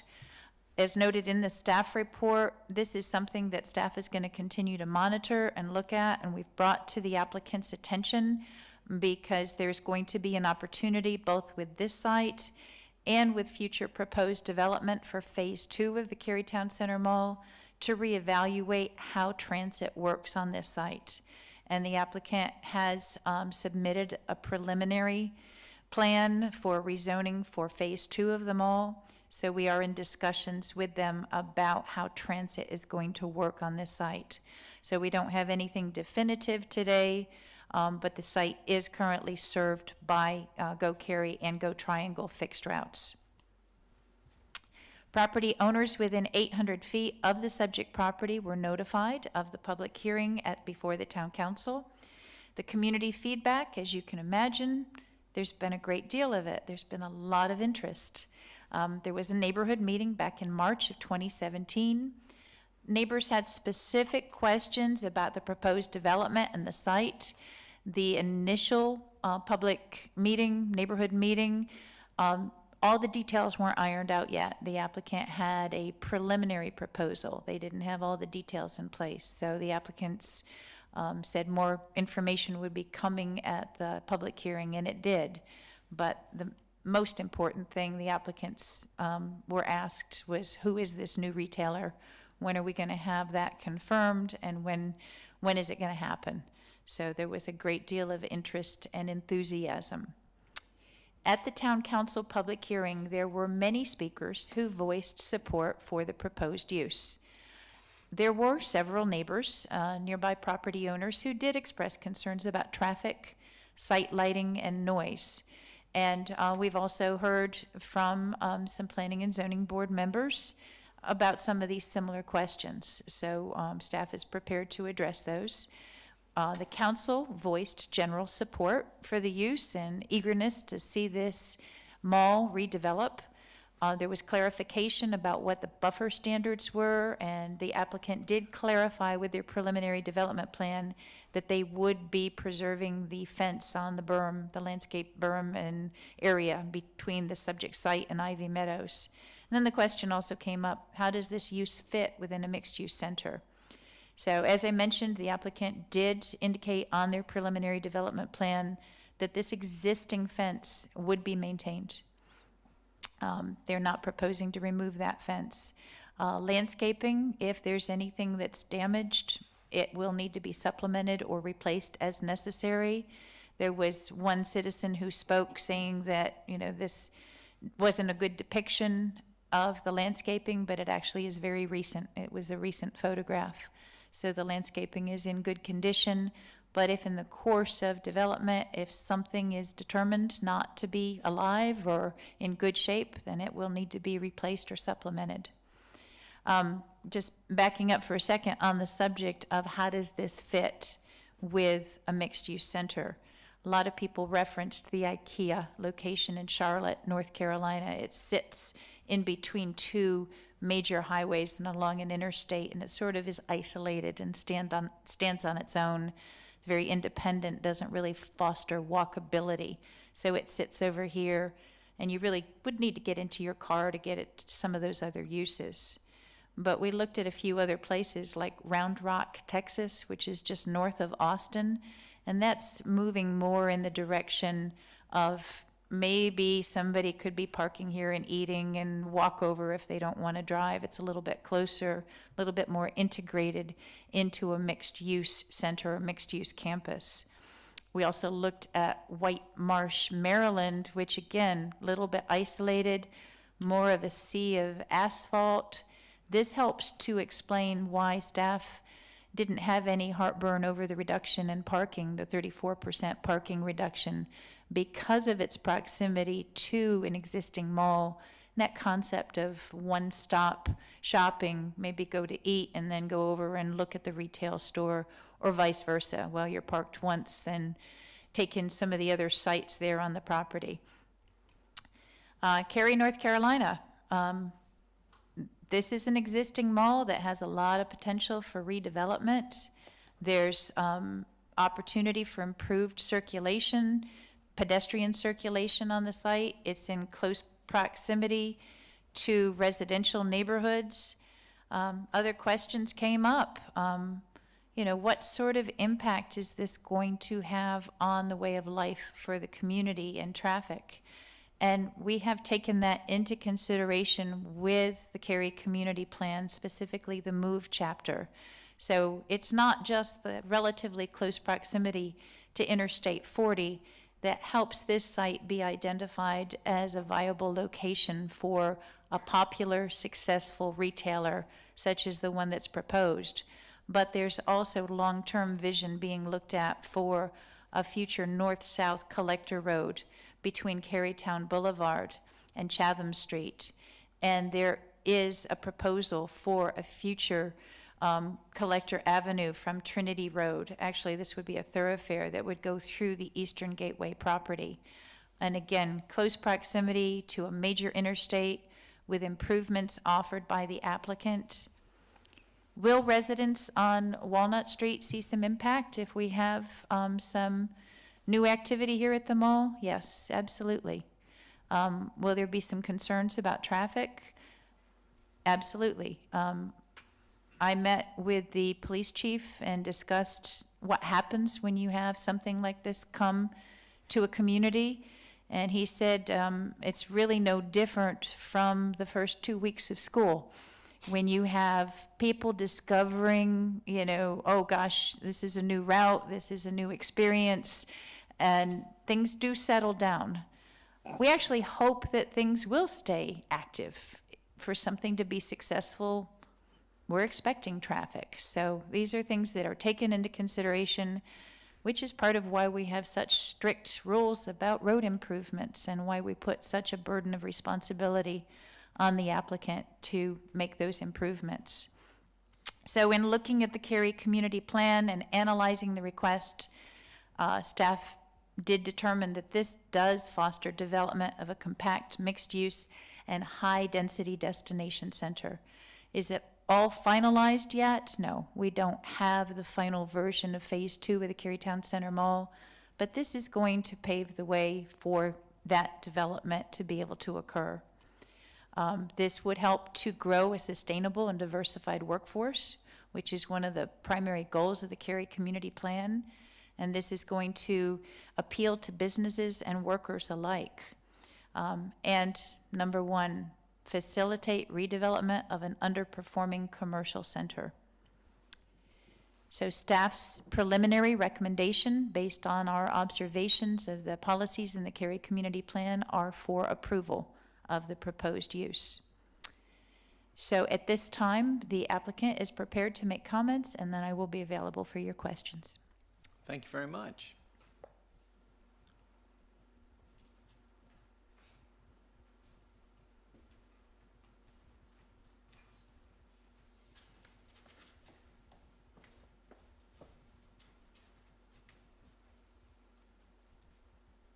Good evening, Chair Evangelista, members of the Planning and Zoning Board, Jason Barron with Morningstar Law Group, here on behalf of the applicant. Here with me tonight is John Michelle of CBL and Associates. CBL owns the mall, has for several years, and in the time that I've been working with them, which I think is now up to close to 5 years, the mall has been working on plans for redevelopment, and so this is a really exciting day for mall ownership as we inch closer to this unique opportunity becoming a reality at Cary Town Center. Also here with me today are Corey Howell and Travis Fluid of Kimley Horn and Associates. They are the land planning, engineering, and traffic engineers who are working on behalf of the applicant. And then finally, also here to answer questions about this specific retailer is Mr. Bob Grimsley with IKEA. And so to the extent that there are questions wired into to you all's discussion associated with the particular retailer and what they're looking for at the site, Bob is definitely the guy to answer those questions. And 99% of the time, I'm the guy, I'm a land use purist, and land use is about land use and not land users. And I know you all have heard me say that before, but literally everything associated with this preliminary development plan is wired around the unique opportunity that IKEA coming to this market plays. And you know, there's not a whole lot of 380,000 square foot retailers in the world that have this specific color orientation, these specific needs with respect to signage, with respect to flags. And so this is going to be the 1% of the time when most of what we're going to talk about associated with this case relates to this particular user, because this user is so unique. And it really is, for me, it's exciting as somebody who has lived in Cary for a long time and has gone to Cary Town Center. You know, when I was at NC State from 94 to 99, Cary Town Center, I mean, I didn't come to Cary very often, but I would to go to the mall. And you know, most of the time we're going to Crabtree whenever we had money to spend that wasn't devoted to other things. But you know, the Cary Town Center had its day, but unfortunately, as you all are keenly aware, the mall has had its better day. The marketplace has kind of picked winners and losers in terms of the malls. Crabtree is not going anywhere anytime soon. It has been an incredibly successful enclosed mall. They've made some changes throughout the course of its life to better equate to 21st century mall experiences. Streets at South Point is certainly a winner in this marketplace. Cary Town Center is not. And so what CBL has been doing is trying to figure out how to bring this site, which is a great piece of real estate in a great town, how to make this a better and different experience. And the IKEA opportunity is certainly a great catalyst for moving forward. Deborah's done an incredibly impressive, exhaustive, and close analysis with respect to the details associated with the plan, so I don't want to repeat a whole lot of what she'd said. I do want to focus on essentially what I would characterize as three important things that Deborah might not have honed in on in the same way that I will. First, big picture. And I mentioned this at the public hearing. There's a Sears that's dark. There's a Macy's that's dark.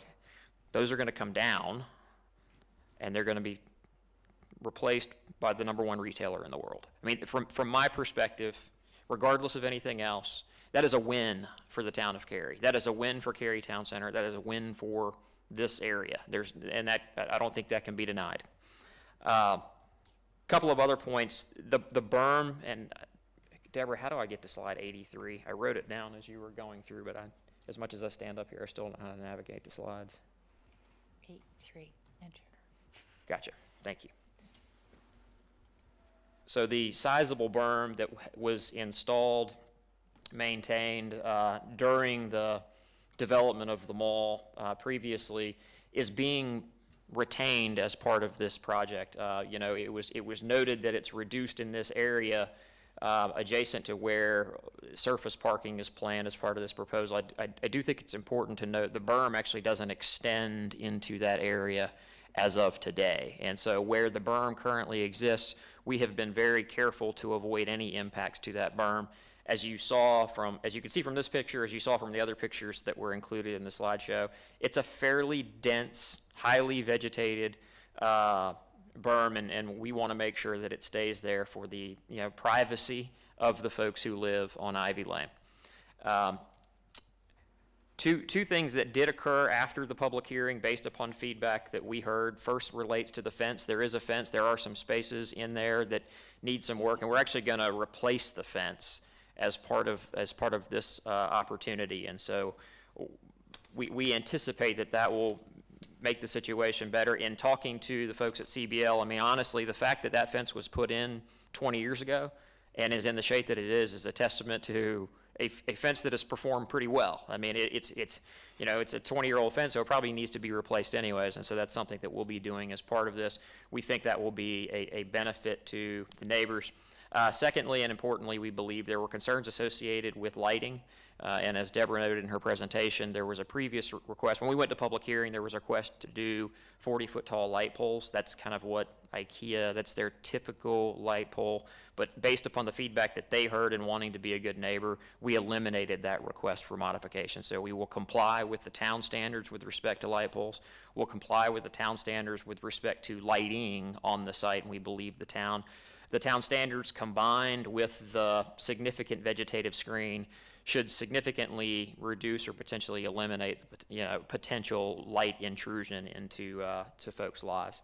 And so with that, I really want to focus on those things. And again, I don't want to reiterate a whole lot of what Deborah said. She did a great job of kind of painting the highlights, other than to say we're excited about this opportunity. Mall ownership's incredibly excited about this opportunity, and we anxiously await you all's feedback and hopefully recommendation of approval.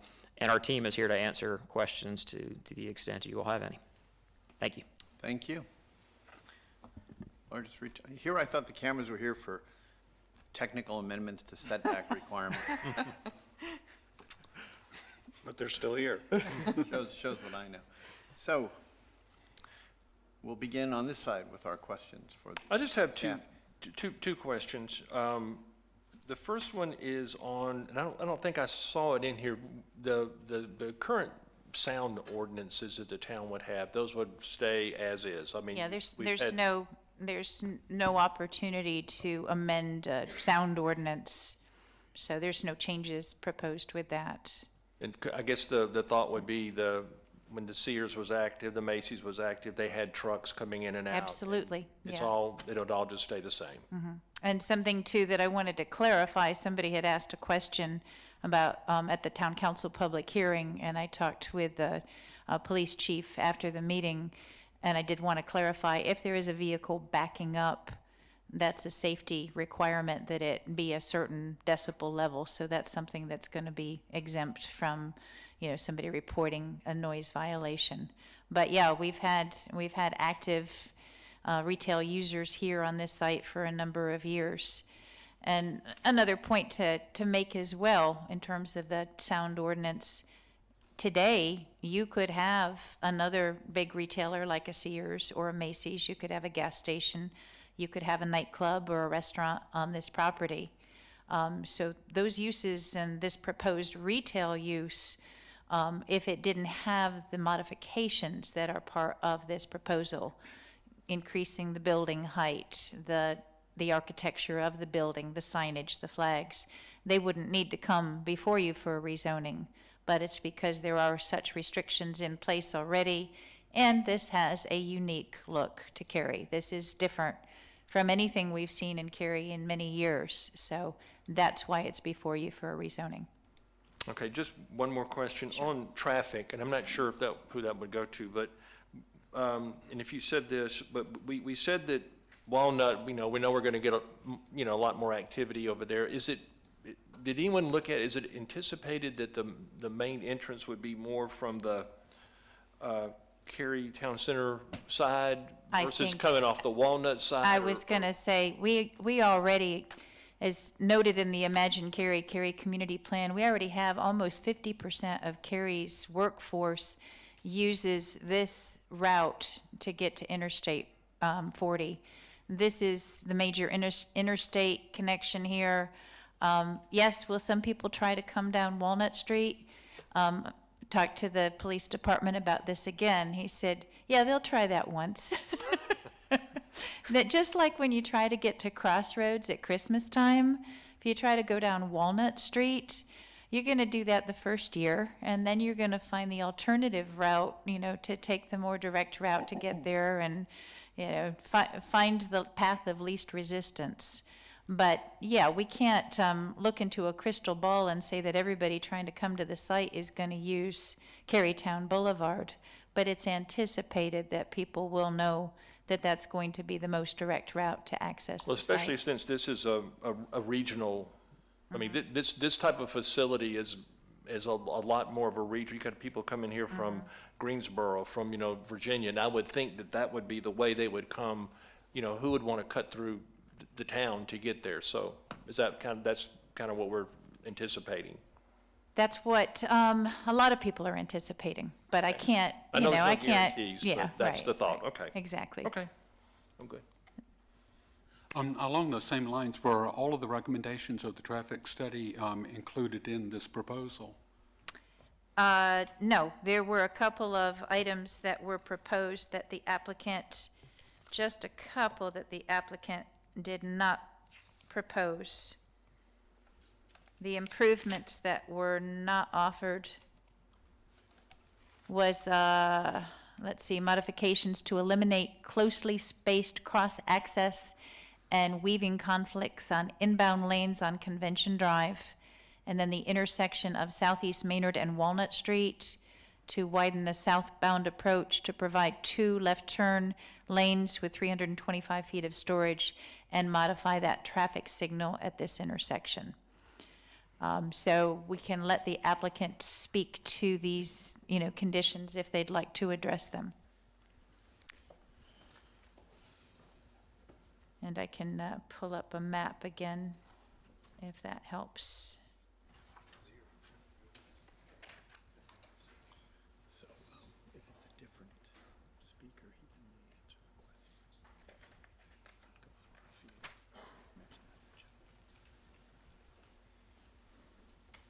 So with respect to the southbound approach and the request that we add a second left turn lane, the traffic study when it was performed showed that our site development generates 0 traffic, no trips at that particular movement, and less than Which spot are you talking about? the intersection of Southeast Maynard and Walnut. So, Okay. as you're coming down Walnut heading towards Maynard, it's that left-hand movement that tends to back up. That particular movement, our site generates 0 trips at. And with respect to the intersection itself, it's an overall less than 1%. So we didn't think under the circumstances it was fair to tag it a fairly significant improvement to a development that's generating such a little traffic at that intersection. That's the left turn onto Maynard by the high school? That's the left turn onto Walnut. Right. So if you're heading down Maynard towards Walnut, it's that left-hand turn movement that has a tendency to back up. Okay, yeah.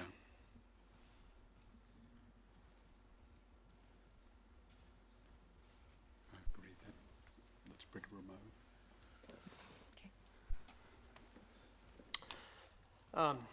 I have a couple, No, I'm good. I have a couple questions, Ms. Grannon. So, especially after showing us the, I think you referred to it as the concrete sea photos in there, I definitely think that no one wants to turn this area into that. However, I do think that reducing the parking by 500 spaces is a bit on the ambitious or aggressive side.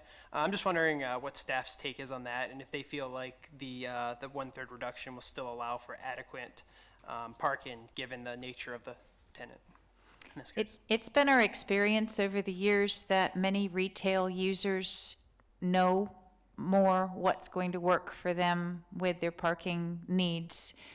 Typically, we see over parking for retail use traditionally. We've had some cases with parking reductions that we've gotten complaints about over the years, the Arboretum, for example. Part of what happened there is they had some extremely successful restaurants that went in, and that just, people stay a lot longer with something like that. And for a few years when that development first went in, we got regular complaints about, the parking reduction that was allowed there, which was somewhere in the 35% range. This has a little bit more opportunity for that park once and visit multiple sites if the Cary Town Center Mall is developed and redeveloped. If it's not anytime soon, then there's going to be a lot of extra parking out here. So you can really look at it both ways. So there would be ample parking right now, even with the reduction. And then if the rest of the mall redevelops, then our hope with a mixed-use development is people would visit multiple sites on their trip. That makes sense. My other question is, in the mitigation measures, there was mention of installing traffic signal with CCTV camera in connections to town's ATMS. Can you elaborate on what exactly that is? I would like to ask one of our transportation and facilities engineers to speak to that. That'd be great. Mr. Konda is available. Good evening. A better person to answer that question would be somebody that's working in the Transportation Management Center. But in summary, the CCTV camera will let our staff that is working in the management center look at any incidents that are going on live, and adjust signal timings in live from their office. And also the ATMS provides a direct fiber optic connection to the traffic signal system that we have all throughout the town. And then that will bring the signal into our network. So we can manage the signal, change signal timings, phasings, and pretty much anything we would like to. Oh, interesting. That's good. All right, thanks for the explanation. That's it. I'll keep moving along. With regard to the sidewalk being only on one side of Convention Drive, what does that do when the rest of the mall develops? Are we going to have a break in the sidewalk, or would we go back and say no one is required to put sidewalk? There would still, that's just for this site, so there would still be opportunities for the street side trail to go, to continue further through the site. We would still be looking for pedestrian improvements and connection opportunities throughout the rest of the mall. So the proposed sidewalk just on the convention center side of the site, where the street side trail is located, does not, doesn't mean that we wouldn't see some opportunities for crosswalk down here with other parts of the mall. I'm not sure I completely got your question. Well, I mean, it seemed like, how annoying it is. You're going down a sidewalk and you get to a particular property and there's no sidewalk, and then it picks up on the other side. With this proposal, it will never be there. It's not a matter of the property not being developed. So I wanted to get staff's take on what that means. Would we eliminate the requirement for the sidewalk on that side of Convention Drive for the rest of the developments? No, Okay. just for this site. Just for this site. Mhm. Just for this particular preliminary development plan. But that's not something that you have an issue with. You feel like the connectivity can be, We always want more pedestrian connectivity. Just, staff always looks for more pedestrian connectivity with every development, especially when there's high vehicular traffic. So that just, that's a given regardless of how much we want the tenant. It's always desired to have safe, adequate, intuitive pedestrian connections through a site. But there is a street side trail proposed. There's a crosswalk here, and there's still potential further development of the Cary Town Center Mall coming, where we'll have additional opportunities to work at that, improving that. But yes, that is always a concern that we look at with plans. okay. And can you go back to the slide that shows the table? I think it's slide 100. Right. So looking at my staff report, there was an item on reduction of spacing between street intersections. I don't see that on your table. I see something about reduction of spacing between travel lanes. So This was. is that the same item? Right here, yeah. In this general vicinity, that's where they're looking for modification to the typical 150-foot minimum. Okay. So that is the same item that you had in your table, just worded differently? I believe so. Okay, yes. all right. That's all I have. Victor? Great, thank you. Ms. Grannon, I want to compliment you on the presentation tonight and the additional information you shared beyond the packet that was presented earlier. Would the applicant be available? I have a question about the parking question which came up earlier. I'm trying to better understand the assumptions about the amount of parking that's in this proposal. So it's about a third less, 900 something, under 1,000, versus what would be normally expected of 1,500.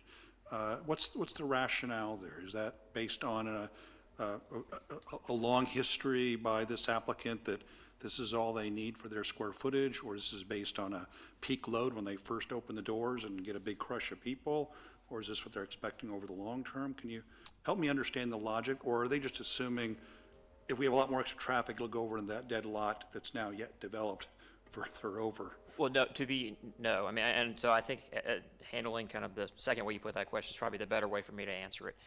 So this tenant will actually be buying their lot. They are assuming, for purposes going forward, that the parking associated with their use is going to be wholly enclosed within their lot. That's the parking deck you're referring to? Correct. Which has the 957. Right, and so in their review of this opportunity, of this marketplace, of this location, they are completely comfortable that the parking they're showing as part of this development is going to be sufficient to satisfy their needs, and they don't see the need to put in any more. I mean, I think the point that was made earlier about there being overflow space is not an invalid one, especially in the short term. I mean, I imagine when it opens, there's probably going to be more demand for parking than is shown in that parking deck. I'm just guessing because I know they experienced that when Bass Pro opened, even though there was some inclement weather when they did. And so, but I think in the long term, in the long run, this retailer is comfortable with the amount of parking that's shown on their lot. So Jason, what I'm hearing you saying is there is an assumption that initially they're going to have a lot more demand, like you said, Bass Pro Shop.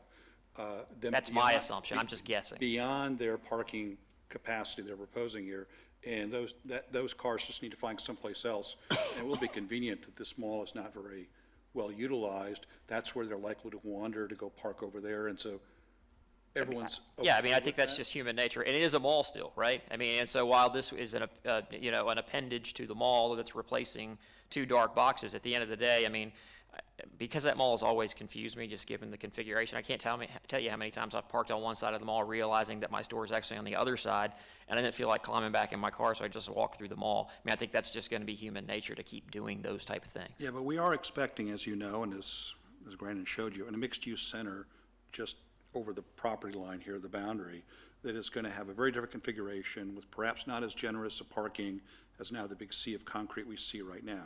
So that's not an assumption that will always be available for the applicant to rely upon for their store. Well, and you raise a good point, which is a point that has been reviewed closely by CBL, because you're right. When CBL sells this, they will sell a lot for a particular use and a particular user, but they're going to retain the remainder of the mall, which they intend on redeveloping.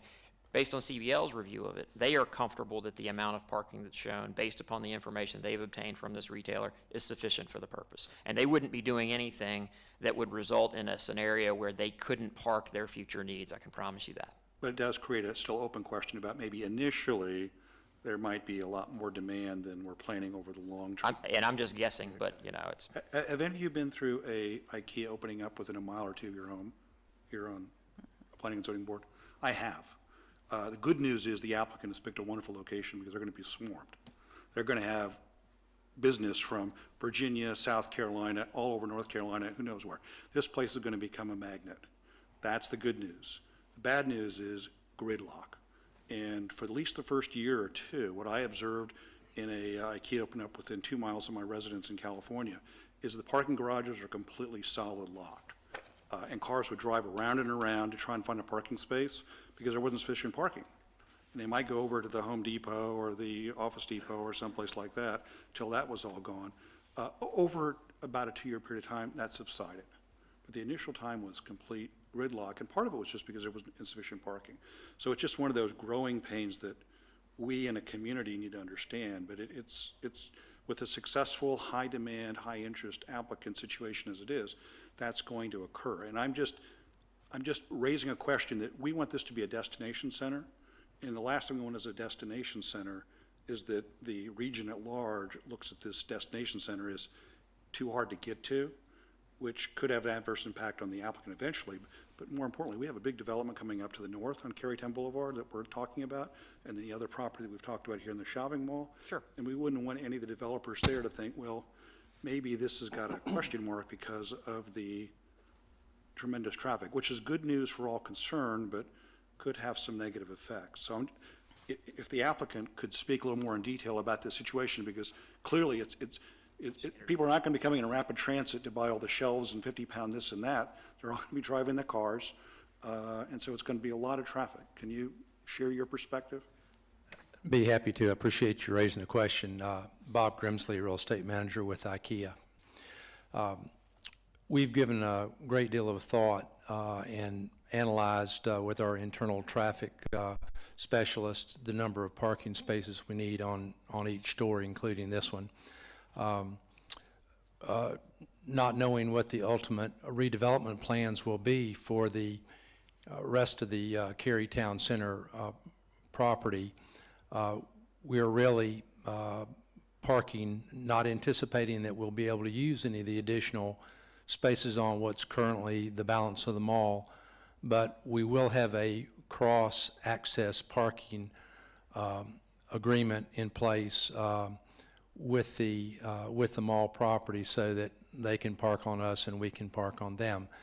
And it's true what Jason said, that during our grand opening period we generally experience significantly higher customer traffic than we do once the honeymoon period, as I call it, subsides.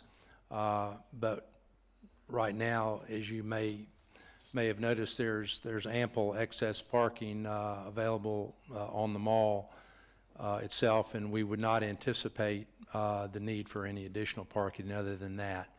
But once our store is open after a short period of time, the spaces that we have accounted for and planned for on site will be, in our estimation, more than sufficient to accommodate the traffic at the highest periods during the year and the highest periods during the week. We would, on the site have the ability, we're proposing basically a 2-level parking structure, the lower level of which would be subterranean and open out onto Convention Drive. And then the upper level of the parking structure would be a tabletop, if you will, on grade with the front level of the store. We certainly have the capability to build, another level on the parking structure, but we think aesthetically that would be, unfortunate to put a larger structure there. And then also we don't feel like the spaces would be utilized. So we've, that's sort of a long way of saying we feel very strongly that we can accommodate the customer count with the number of spaces that are provided. And one thing else to keep in mind is that part of our building essentially is a warehouse.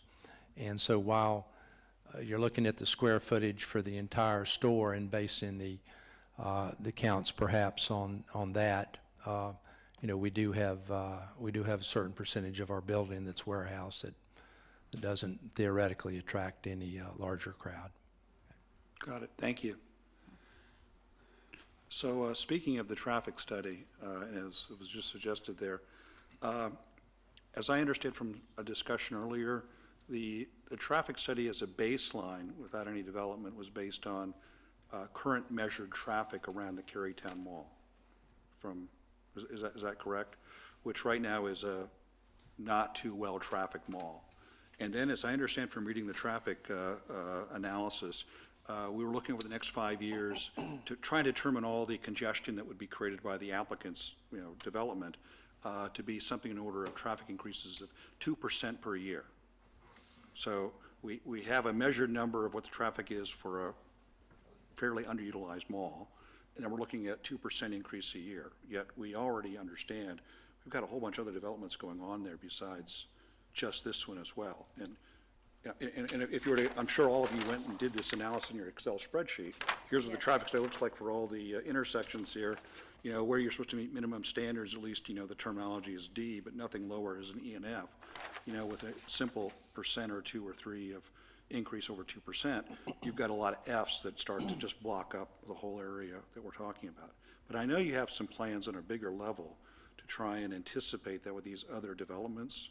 Could you folks maybe speak to that? Because I really think that's what I mentioned in the presentation. Could you go back over that? Because Sure. I really think that's sort of a bigger picture, more global than the applicant, and the applicant's making some very good efforts here to mitigate, And analyze, but each there's request- more going on here. Each request that comes forward is going to have a traffic study. The Phase 2 of the Cary Town Center Mall has a traffic study. The Eastern Cary Gateway Plan has a traffic study on the north side of Cary Town Boulevard. In addition to, recommended mitigations from those traffic analysis reports, then we're also looking at the big picture and the comprehensive transportation plan for the town, where, this road is a major thoroughfare which intersects with an interstate, and there's plans for a thoroughfare north and south, and a collector road north and south, and then an east-west collector. So there is a big picture perspective, at the fact that traffic is going to be more demanding in this area. And I was pleased to hear the applicant's explanation on why, they didn't address some of the mitigations that were recommended in the study. Is that's helpful, but we're going to see more information coming forward as the rest of the mall develops, and with the Eastern Cary Gateway Plan.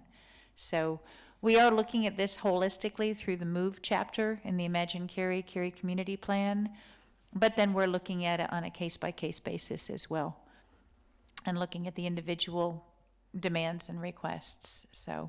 Well, that gives me a lot of comfort, and I appreciate the bigger picture the town of Cary transportation and staff are taking here, because obviously 2% on what we're talking about here is not sufficient to really think through the traffic. There's going to be a whole lot more here, and as a destination center, we certainly expect that. Yeah. So to the extent that we have the additional dotted lines and the other mitigations going to occur, 4 lanes going to 6 lanes and longer and wider lanes, blah, blah, blah, that's going to be essential for this to actually live up to the spirit of a destination center beyond what's simply in this traffic study, which is all that's obliged for this particular applicant's proposal. So I understand that. So it gives me comfort that the bigger context is being understood. So thank you very much.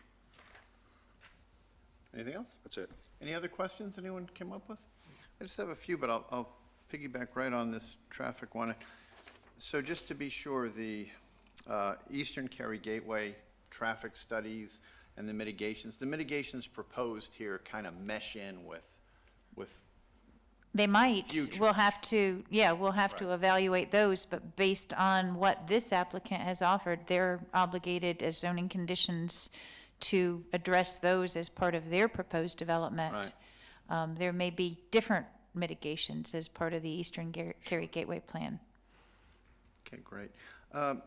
While we're on the subject, I guess, I'm still curious of the space between travel lanes and the whole Convention Drive layout. I take it that is a private road. Only up to, I believe, approximately somewhere in this area. This is public right-of-way to a point. To right here. Oh, I was right the first time. Thank you. So this is public right-of-way, and then it becomes private road. Then it becomes private. Mm-hmm. The requirements, spacing, flows, things like don't change. If someone's going to put a private road in a shopping center, The fact that it's private doesn't, We still require the sidewalk on both sides unless a modification is proposed by the applicant. okay. So that's all still handles the same loads and everything that we would expect of a public road. So the spacing between travel lanes, if you could just go through that one more time. I don't think I quite grasped it the last time. Corey, I'm going to see if the engineer is here Okay. for the applicant to speak to this. Because I think it's, is this a good slide, or do you want a picture? Okay. Good evening. Corey Howell with Kimley Horn, licensed professional civil engineer. Happy to answer your questions. There's a condition that says the spacing between travel lanes will be reduced. That was listed as just, and I'm curious what that means. Yeah, I think that was meant to be, I'm going to grab this here. The spacing between the driveway connections is being reduced between this driveway connection and this driveway connection. We have two entry points to the proposed parking deck. One is right here, and the other one is over here. And just because of the driveway spacing, that was what we were needing to slightly reduce that to allow the entrance at the topographical ideal locations, if you will, because we are doing a deck that's built into the side of the existing hill. Okay, that's perfect. That makes perfect sense. Thank you for clearing that up for me. I have another, hopefully just a little simple question. The 35-foot flag poles, that's not just for the flags, but also for those sort of banner flags in the flag circles as well? The flag circles are actually taller than that. Those are more signage oriented, so those are actually 40 feet tall. Okay, so do they come under flagpole requirements? No, they or would they're be, technically they would be signs? something that we would look at as signage. Signs, okay. And then I have one last question. It might be for Mr. Grimsley or Mr. Barron, I really don't know yet. Typically, we have these folks come to us with a proposal, be it a fast food chain or something like that, and they go, hey, this is how we do it. This is how we do our signs. This is how we do our entrances and our drive-throughs. And we put lots of changes on that because we're Cary. And if you want to be in Cary, here's how you're going to have to do it. This is the first time I can remember that being turned on its head to some extent, which is, well, I know Cary likes it this way, but we're the biggest retailer in the world. And if you want us to come here, so please, I hope this is kind of like a batting practice pitch right down the middle. What kind of concessions from the normal way they do business is this applicant making to sort of fit in with us? Or are we only being asked to do the opposite? You did one with the light poles. Right. Off the top of my head, I can think of light poles. Corey, you might be the better. You got 3 feet there. Our architect unfortunately couldn't be here today to answer the specifics associated with architecture. I couldn't give you a complete answer today. And pylon signage as well. That's something that is a request that, and you raise a good point, Mark, and that is that, 99% of the time that this is the way Cary does it, and you're going to have to fall into line. It is, it's a unique opportunity. What IKEA does on a almost site-by-site basis is entirely consistent on almost a site-by-site basis. I mean, they have kind of their package, and it's not a matter of being the number one retailer or being the bully. They're a privately owned company, run worldwide. They have a way of doing things, and in order to kind of, as you might be able to appreciate, to manage content, to manage quality, they pick sites where they believe they're good sites, but also sites where they're not going to create an orange IKEA, or and that's hyperbole, but you kind of get the point. I mean, it's a privately held company. Their brand is very important to them, so kind of what you see is what you get in terms of what they're requesting. Fair enough. Thank you. Yep. Mark, if I could just jump on that point, and I think I know the answer to this one, but maybe there's actually one gimme. The parking spaces, the widths, knowing IKEA in Europe, they're usually very, very narrow. They don't fit the typical Cary soccer mom's suburban SUV. But I think the parking spaces that are planned here, even though they're a third short, are going to be a little wider and bigger to better fit They are typical going to Cary meet Cary population. standards. Yeah, they're not proposed to be wider or bigger. than Cary standards, but they probably would exceed European standards. But Or yes, we California- have or standard California standards. specifications and details for an 18-foot depth and a 9-foot width for the parking spaces. So I would at least give them that, they've at least accommodated that, which in Europe and in California, they don't seem to do. Any other questions at all? Who wants to make the motion? I'll be glad to make a motion. I'd like to move that the board approve case number 17 REZ 06 to the town council with a recommendation for approval as it is consistent with the comprehensive plan and all other applicable plans and is reasonable and in the public interest for the reasons discussed. Second. Continue our discussion, please. Just a bit. I mean, I think this is a very rare opportunity, and I actually really appreciated what you said about this is not the normal Cary. And I think it's reasonable to make these exceptions because it's going to anchor the Eastern Gateway, which is going to be hopefully different also than normal Cary. It's a destination center. We've got a mall that's not doing very well, and all of us have been to a lot of cities where you see a mall that was built in the late 70s, early 80s that is just vacant, and nobody knows what the heck to do with the space. And this is a rare opportunity to actually do something with the space, and I think it will have a trigger effect for the whole area. I do agree that traffic it's going to be, that's scary. I think that what we said about parking is also reasonable, but I think if you look at it in whole, I think it is a fit for what we're doing with the Eastern Gateway. Maybe not a fit in other areas, but I think it is for this particular location. I would agree with all of that. I've got a long history with this site. I was on the town council in 1979 when this was first approved. And fought a long, hard battle for the berm. This was District C. Those were my constituents in Ivy Lane. And I was also on the council in '88 when those were again changed. That berm's worked really well. And that berm's going to work really well for this site now. And I'm pleased with the way it's worked out, and I'm pleased with the way it looks like it will function here. Also fought some battles with McDonald's when McDonald's came to Cary, and McDonald's doesn't have golden arches in Cary, if you'll take careful note.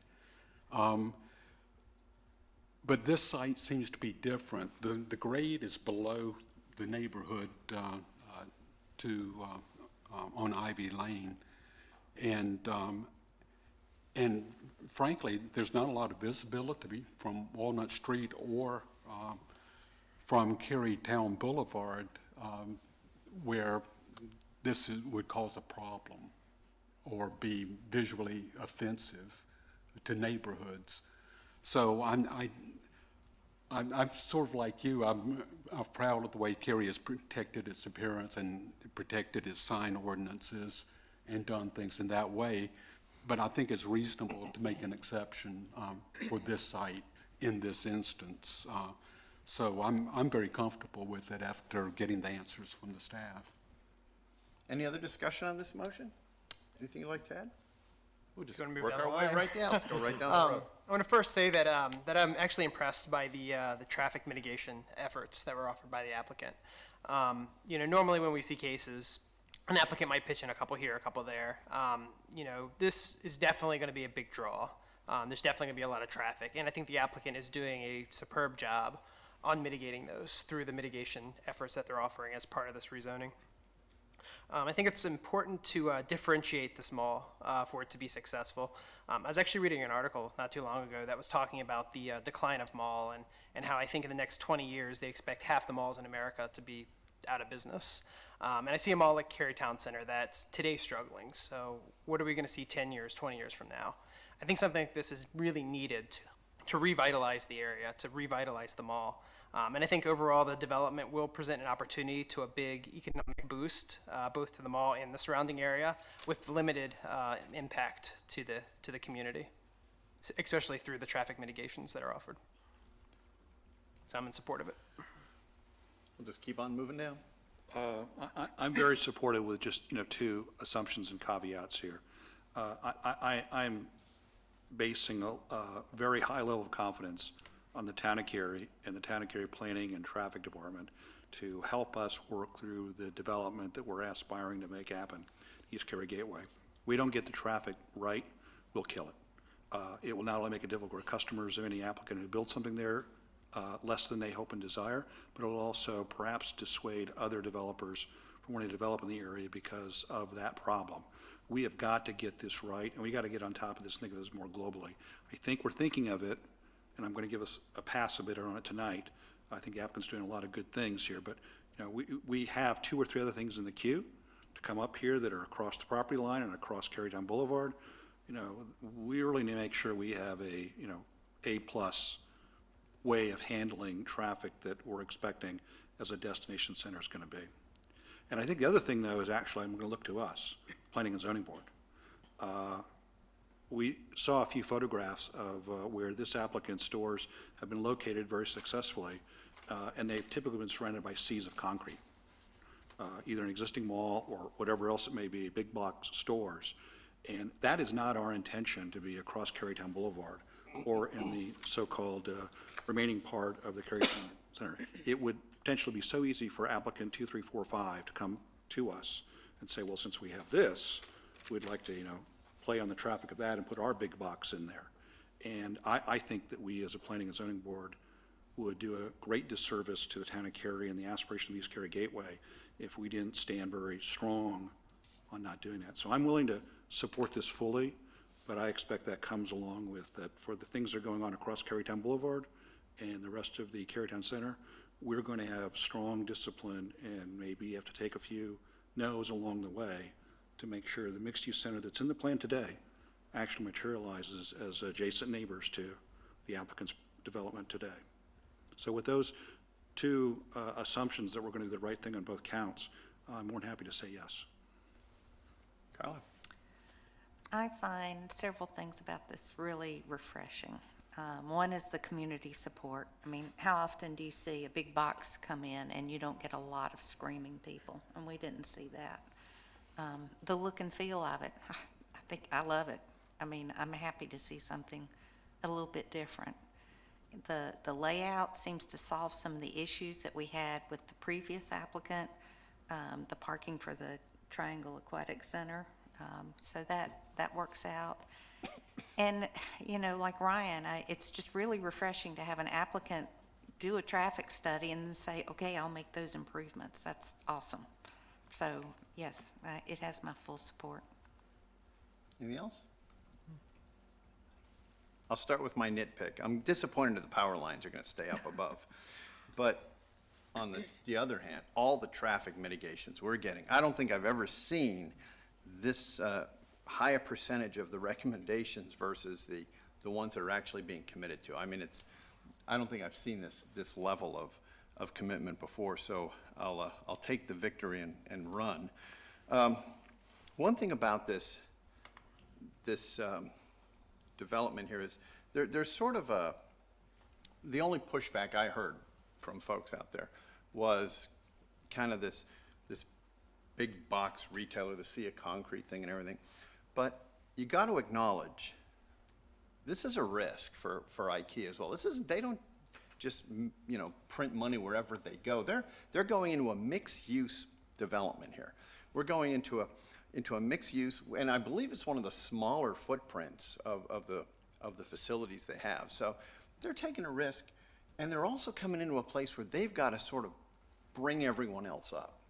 It's not an established MXD brand new development where they just come in and roll along with everyone else. So we're asking a lot of them. We have all these great expectations that this is just gonna take off. So I do acknowledge and very much respect that they're taking a chance and they're changing their configuration and they're fitting into our format as much as possible. So rather than be admonishing and saying, you better not, turn back into your big box roots. I would just say, on the other hand, thank you very much for making the modifications that fit into our setup as well as it is. As for the traffic, yeah, that's my biggest concern. But I've lived in several big cities where they fought like crazy to bring the sports arenas from the outskirts of town right into the middle of downtown, because vibrancy is the trade-off. You just live with a little congestion for vibrancy, and maybe this ends up with what was it, Yogi Berra, who said no one ever goes to that nightclub anymore because it's too crowded? Well, maybe that's how we end up here. So I support this, and I'm really grateful for the concessions by both the town and by the applicant to make this thing match up. Any other questions, comments? All that's left is, all in favor of this motion, please say aye. Aye. Any opposed, say no. The motion carries unanimously. We have one case left. It is 9 o'clock. Would you like a brief break, or can we press on through? 5 minutes would be very nice. We'll take a 5-minute recess, and then we'll come back.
We are back with the last case for the evening. We are now going to be looking at 17 REZ 15, Old White Oak Church Road assemblage. Ms. Grannon's with us again.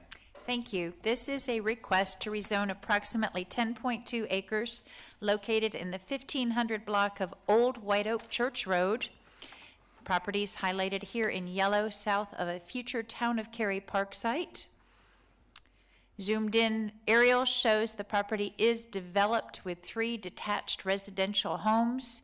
This is an assemblage of 4 individual lots. One lot is very small and vacant. The existing zoning on the property is Wake County, Residential 40 watershed. The applicant has proposed Residential 12 conditional use. Conditions proposed by the applicant would limit the use to detached residential and neighborhood recreation, limit the maximum density to 2.25 dwelling units per acre, and provide a minimum of 5,000 square feet of community gathering space, which is double what the ordinance would require. Earlier this evening, somebody asked the question of why is everybody doing this? Well, when you have a site that doesn't have a lot of impacts with stream buffers and doesn't have a lot of thoroughfare streetscape requirements, you've got a little bit of flexibility to do this, and it's a popular, well-received zoning condition that got a lot of positive feedback the first time it was presented to town council. So when applicants look at what other cases have gone forward and have been well-received, then they can glean some good ideas from that about things that are easy to enforce, because we can look at that at the time of site plan review and say, yep, there it is.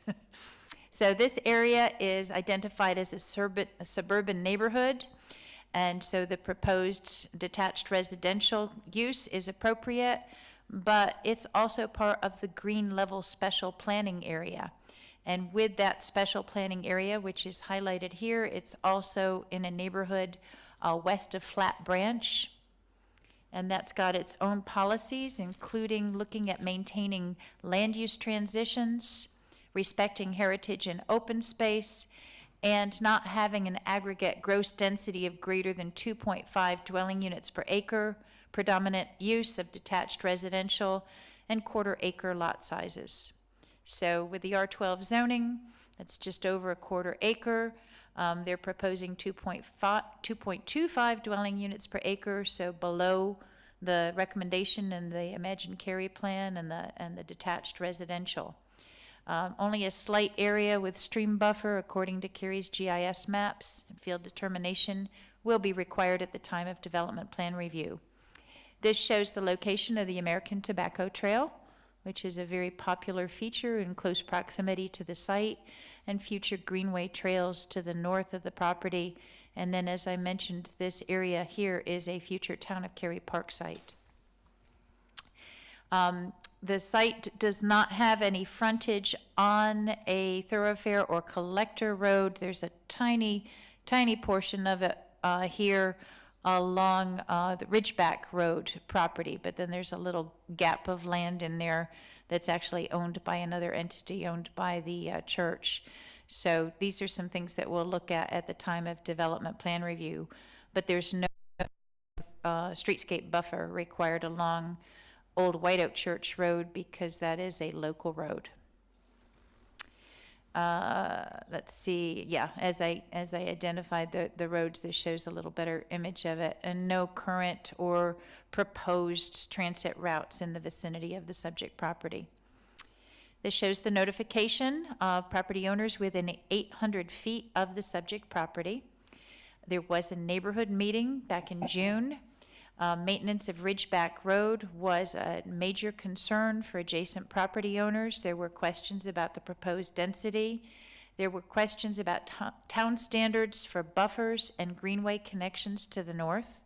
Since then, staff had not received any calls or emails until today. There were no speakers at the town council public hearing. So many of you may have seen an email that came out around lunchtime today from an adjacent property owner with some concerns, and I'll address that in just a moment. So in looking at an analysis of the Cary community plan, Staff did determine that the proposal does maintain neighborhood character by having that R12 zoning district and offering the open space. It does provide a little bit more flexibility and therefore variety with housing choices, makes appropriate transitions, and this does help to facilitate a redevelopment or an infill development. In looking at what's been going on in the area, here's the subject property with a proposed 2.25 dwelling units per acre.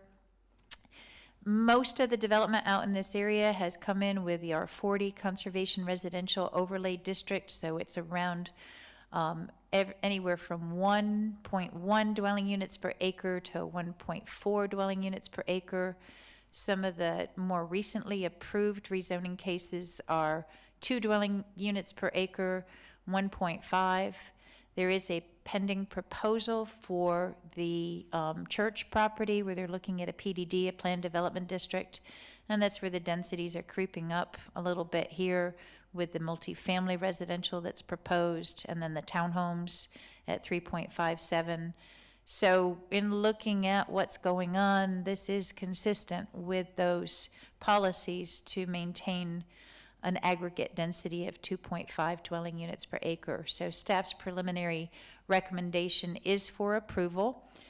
We find that the rezoning is found to be consistent with the Cary Community Plan policies and that the density is appropriate and suitable for the site. I did want to touch on the concerns that were brought forward by an adjacent property owner. And you may have seen my response back to that citizen. They wanted to know whether or not the applicant was going to propose a condition for a fence along the subject property, which there is not a condition at this time. There were questions about where the pedestrian connection from this development would be to the future town of Cary Park to the north. And we don't know that yet. The park plans are preliminary, conceptual plans. There is a stream buffer that runs through this area, so there's probably some unusable land in this southeastern corner of the future park. So eventually we'll probably be looking at greenway connections somewhere over here on this side of the property, but we don't know exactly how this development's going to be laid out yet either. So to say to somebody that's a site plan issue or that's going to be discussed at the development plan stage, it's not to say we're ignoring it or that we don't care, but we just don't have the information yet to know exactly where that PED connection's going to be made. The citizen also had concerns about drainage, and I provided them with the detailed explanation from our stormwater management division that talks about how stringent our regulations are for making sure that development is mitigated to pre-development conditions. So hopefully that addressed those concerns. As to whether or not there's any buffer proposed or fence in this area, right now these two Class 2 land uses abutting each other. There is no requirement per the LDO for a buffer. There would be a landscape strip, 20-foot landscape strip, but that could be contained on the lots. So buffer requirement does not exist between those two uses.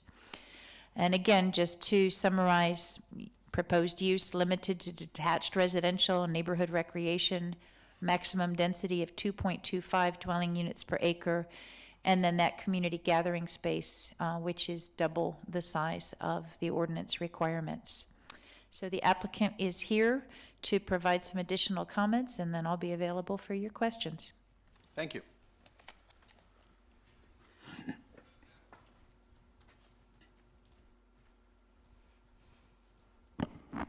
Mr. Chairman and members of the Planning and Zoning Board, my name is Glenda Top with Glenda S. Top and Associates, and I'm here tonight on behalf of the applicant. Ms. Grannon did an excellent job going over the proposed request. I'll just briefly touch on the proposal.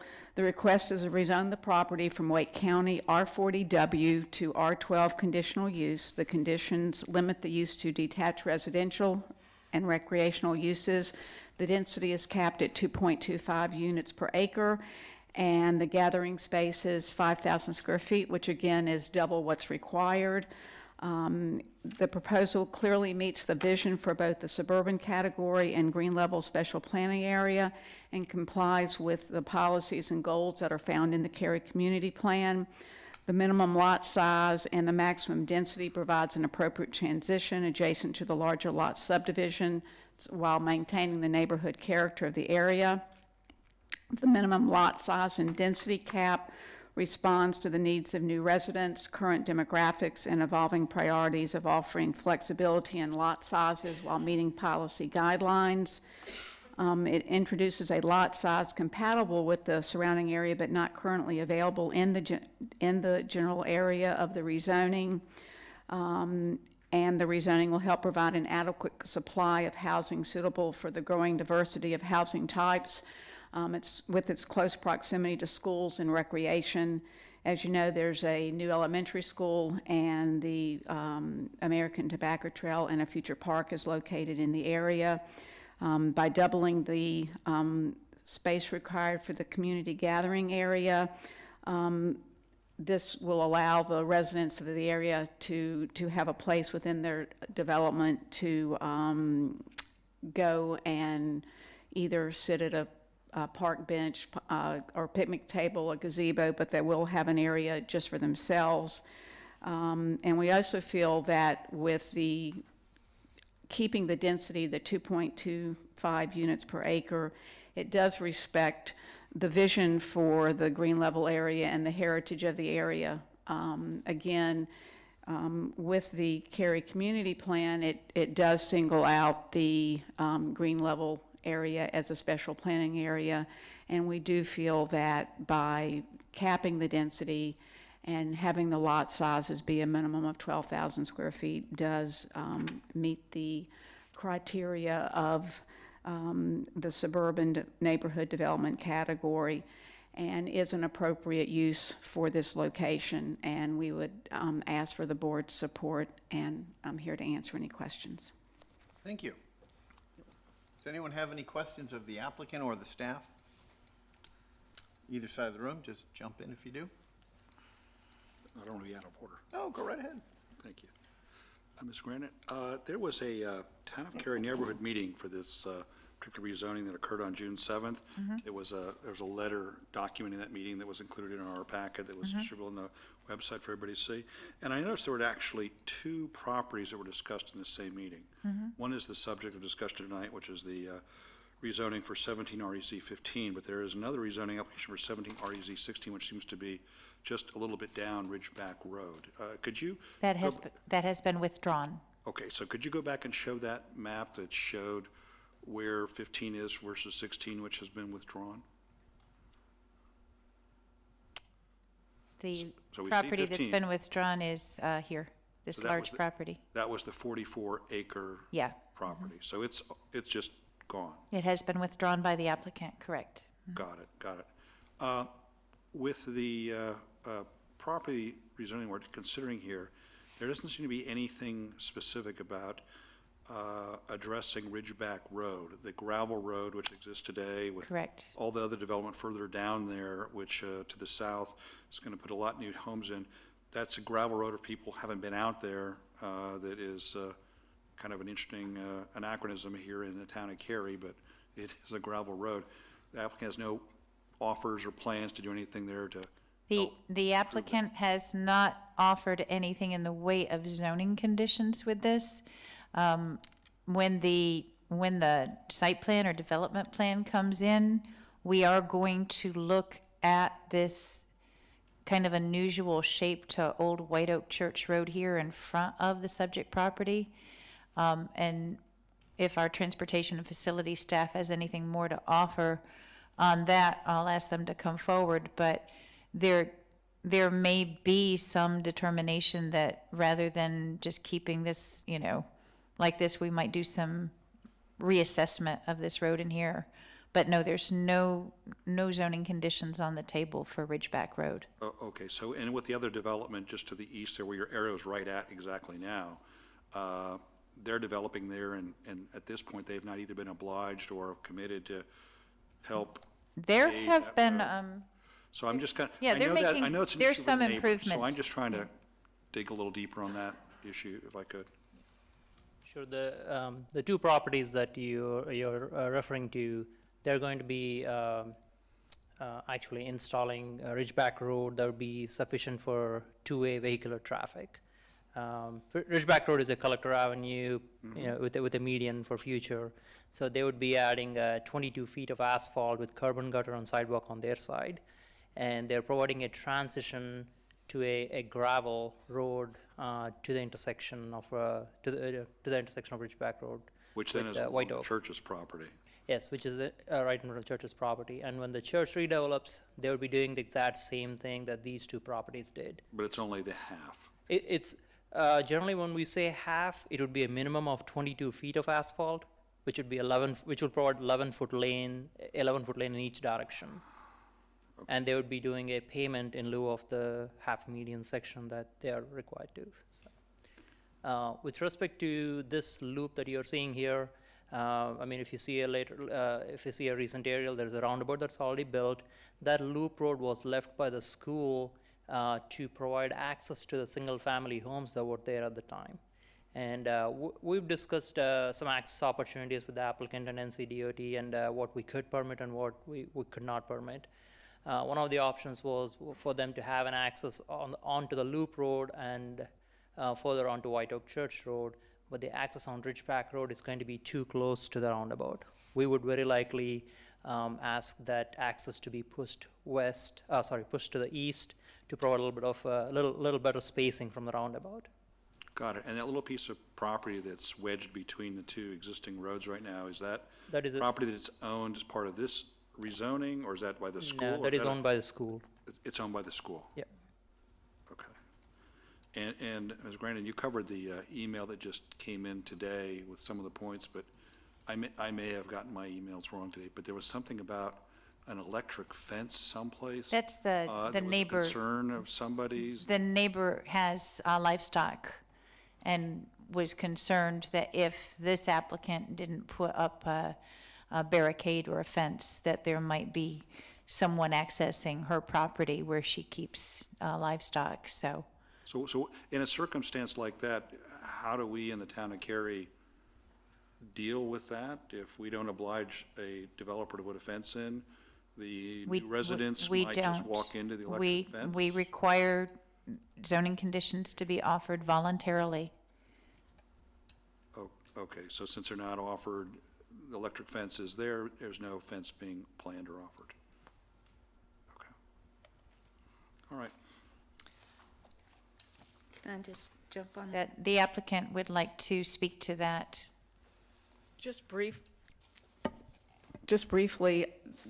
there was a concern with that electric fence and the potential location of the greenway, and if the greenway was going to bring people down along that property line, then people would be near the fence. But again, there's no, there's a potential that the greenway connection might be somewhere else on the property, but the concern, as I understand it, was if people were coming down adjacent to that property with greenway, then people would potentially be exposed to her electric fence with her livestock on the other side of it. But at this point, we do not know where that connection will be, as staff pointed out. I spoke with Mrs. Yarborough today about this, and, the greenway was definitely a concern. It sounds like that there may be some hope there. But in general, if you've got yards backing up, it's the concern over the livestock. And the rezoning that went away, he actually shut down his farm because of the development happening and the liability of having livestock where you've got people who are going to be there interacting, and he told me that, right? So, it is a big concern. I also have livestock. But,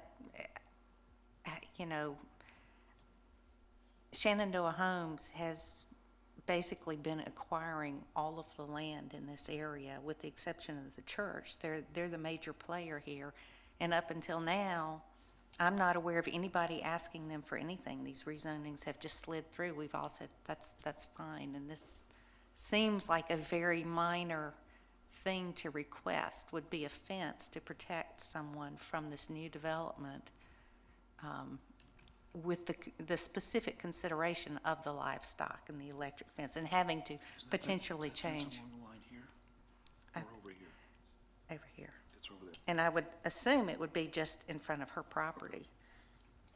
But anyway, so I did speak to her today, and that was the concern. And it wasn't just, like I say, the greenway isn't a factor, but someone's backyard, multiple backyards would also be a factor. And it would be multiple backing up to her, so.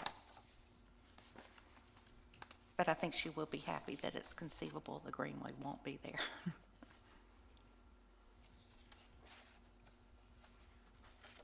Is that it on this side?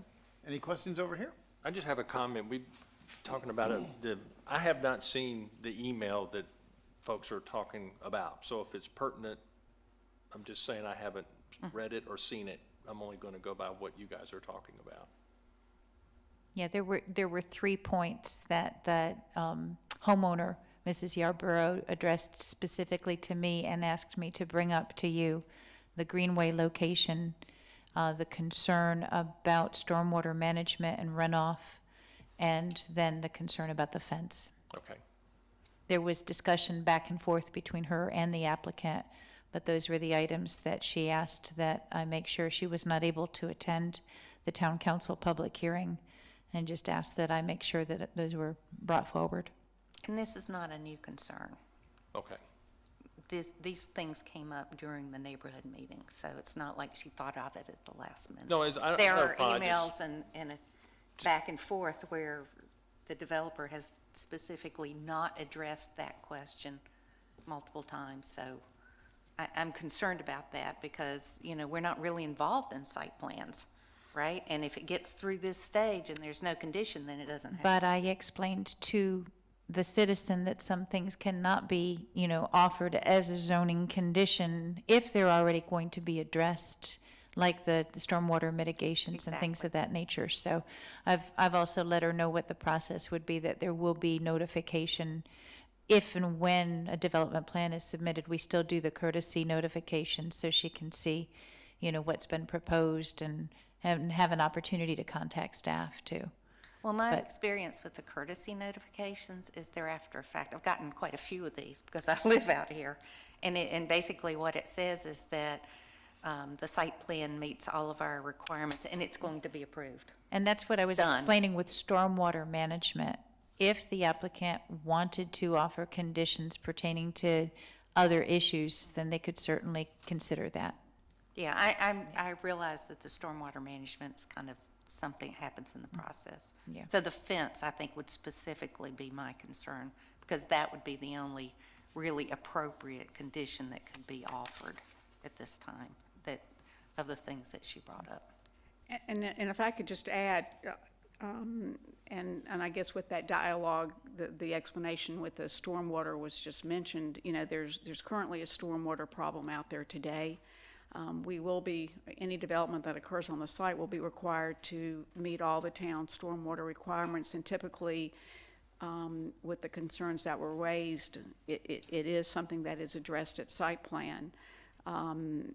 As far as the fence goes, I think in terms of when the applicant would be looking at possibly working with that individual property owner, since it appears it would potentially only be a portion of the site, and again, not knowing exactly where the greenway may be located, there is the ability to work with that adjacent property owner with a private agreement at such time where more information, is made available to everyone. At this point, the specifics of the plan have not been, is not there, and I understand what you're saying in terms of, at zoning, it is a time to get a zoning condition, but it's felt that for that portion of where that electric fence is and being able to mitigate those concerns, that the opportunity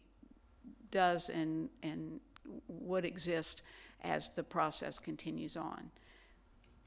I'm not fond of private agreements. I have entered into those, and they apparently are completely unenforceable and usually completely ignored.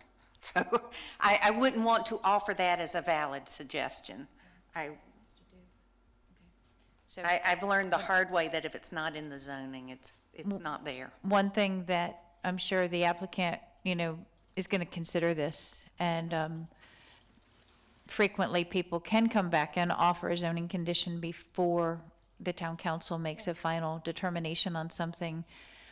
There's sometimes hesitancy to do that because they don't want the case then to get bumped back to the planning and zoning board. So if there's a condition somebody offers that directly addresses a concern raised by the planning and zoning board, we'll make note of that in our staff report so that it shows that it was in direct response to comments or concerns raised. Okay, thank you. Do we have any other questions or comments? Then would someone make a motion on this case, please?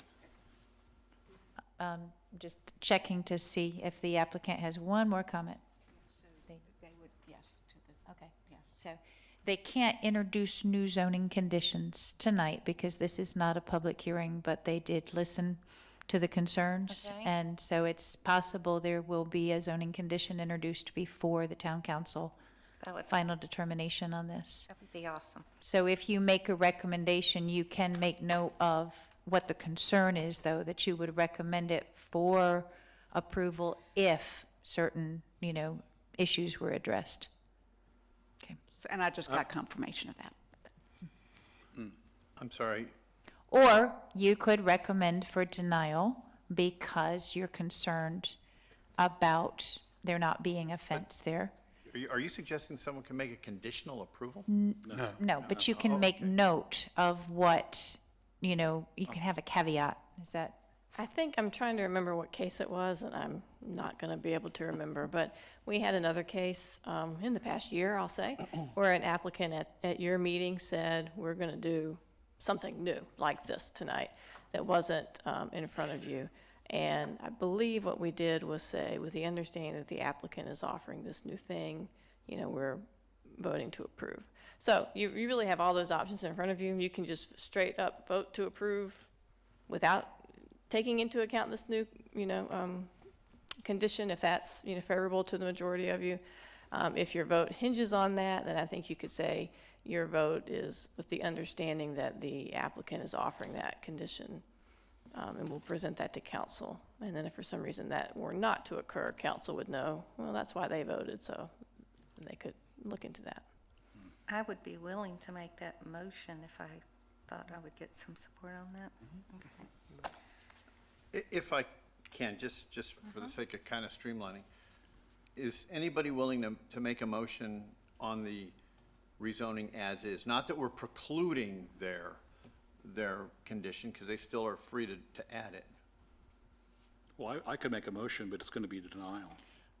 Well, and there you go, then. If one person votes to deny, it will come back for discussion and be on the agenda. It would be on the discussion agenda if they introduce new zoning conditions anyway. Yeah. Because if you deny, then that could prompt perhaps some discussion that could then be considered or useful in the future. You could do it that way. That's the cleanest way to do it. It's comfortable. My humble opinion. Someone make a motion for denial. And give reasons for denial. See if people agree or don't disagree. Then there wouldn't be a follow-on motion to approve. No, but if we approve denial, perhaps the applicant then would have a subsequent opportunity to do some tweaking before they go to council. You could also, if you're feeling comfortable generally with this, and there's that one zoning condition aspect, you could make a recommendation for approval if you're comfortable with the use and the density and the big picture, and then one or two of you not vote to approve it. It's going to come back up for discussion. You're going to specify why you've not, approved it or voted to approve it, and the applicant has the opportunity to address those issues. Yeah, I don't want to throw the baby out with the bathwater. Right, This that's is what I a was good hearing. rezoning, right? Mhm. But that is one very important issue, and Yeah. the people in this area have taken a lot of hits lately. Yeah. And it's such a minor thing. And we that will I make wanted note of it, the addressed. applicants made note of it, and they're prepared to address it, so. So, We can do a motion now, just with this condition, and that'll be the end of it, right? most likely, yeah. If we do the denial, then it's gonna start the whole process. No, they can override us. We've denied stuff in council's approval. Oh, I mean, I Right, know, but but I I'm don't just think saying, the this would be, denial- Our discussion would end. Our discussion. that's what I mean, we're done. It won't have to come back to you again. They can address your Yeah. concerns. I'm going to make a motion that we approve, and I'll just go ahead and I move that the board forward case number 17 REZ 15 to the town council with a recommendation for approval is consistent. It is consistent with the comprehensive plan and all other applicable plans, and is reasonable and in the public interest for the reasons discussed. And I make that motion with the understanding that the town council can address this further, or that it can be addressed at site plan approval, working with the staff as site plan approval to address the particular concern that's been raised. But basically, it's an unconditional motion to approve. Unconditional. Unconditional. Would someone second the unconditional motion to approve? I'll ask a second time.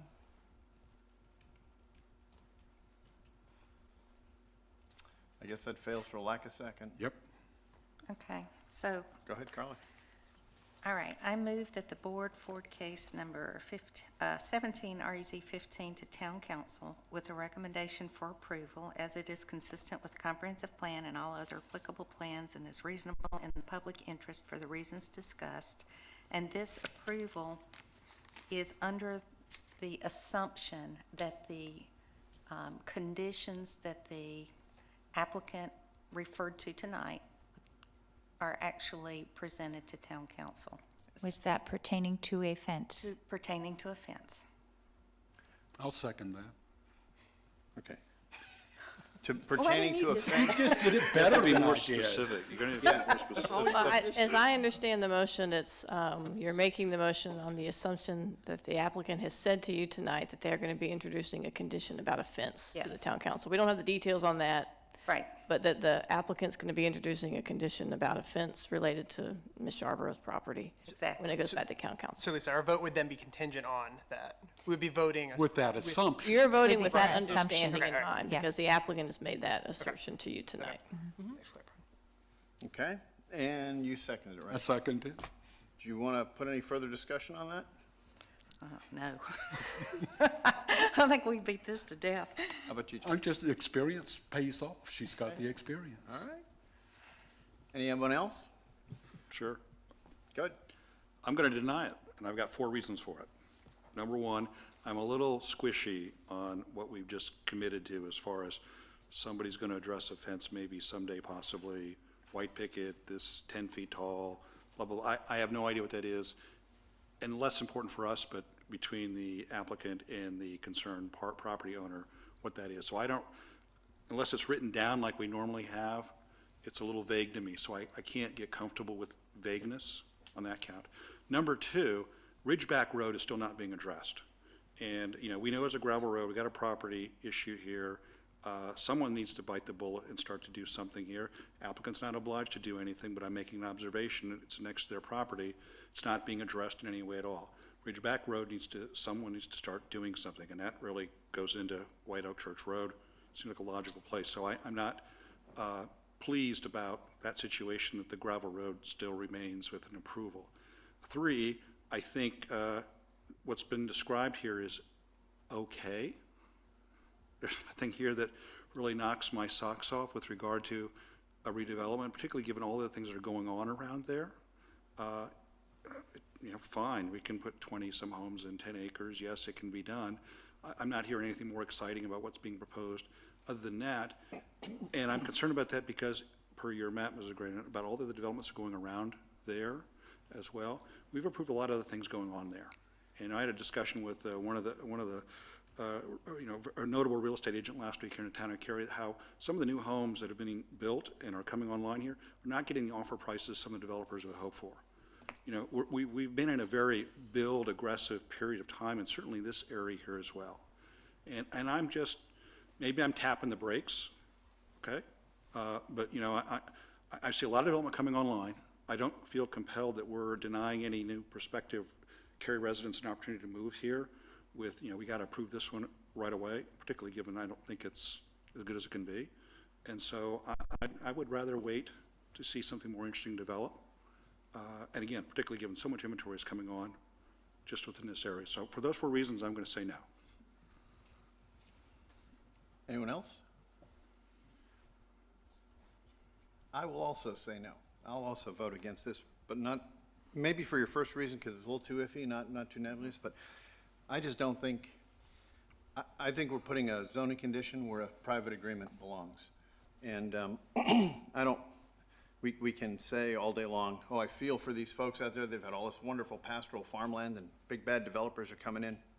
And I know nobody said that, it's, you know, just, but to me, just the long and short of the fence thing is, if tomorrow I put an electric fence up in my property, my neighbor's gonna come up to me and go, hey, my kids could get electrocuted on your fence, and I'd say, yeah, you better put a fence up to stop that. I just don't see how that flies for me. I think a private agreement is tailor-made for something like this, and I'd hate to see us levying zoning conditions about stuff like that. So that's why I'm going to say no, just more of a procedural kind of thing than anything else. Anyone else? All in favor of the motion, please say aye. Aye. All opposed, no. That is 4-2. Motion passes. Thank you. I think the only thing, well, we have 2 things left to do. This is where I always panic. You know what the other one? One is to motion to adjourn, and the other one is to say goodbye to Carla Sadler down at the end of the table there. You have been on the board as long as I've been. I mean, you've been on like several cycles because we had a hard time finding ETJ people who want to do this. It's a big chore for ETJ folks, and I got to say, I appreciate it. It's a big lift. It's a lot of work, and especially being sort of the defender of all those folks. And you've done it so well, and you've been a great voice. And man, we're certainly going to miss it. I'm sure everyone here would agree with me. Thank you. Well, it's been a pleasure again.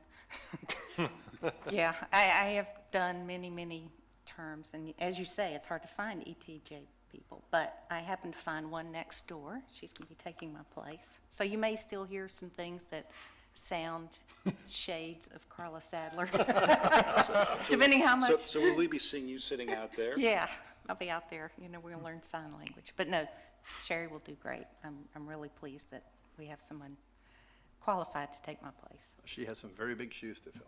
Thank you. So, any motions to adjourn? Motion to adjourn. Well, we might as well stay a second on side of them. All in favor?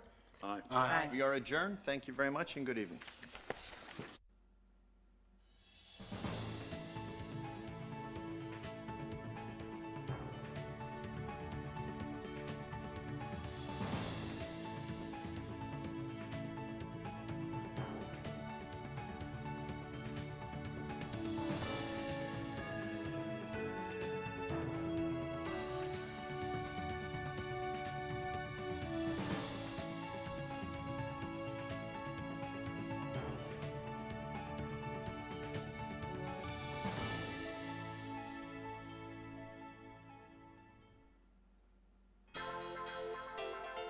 This has been a production of Cary TV. Visit the Town of Cary's website at townofcary.org.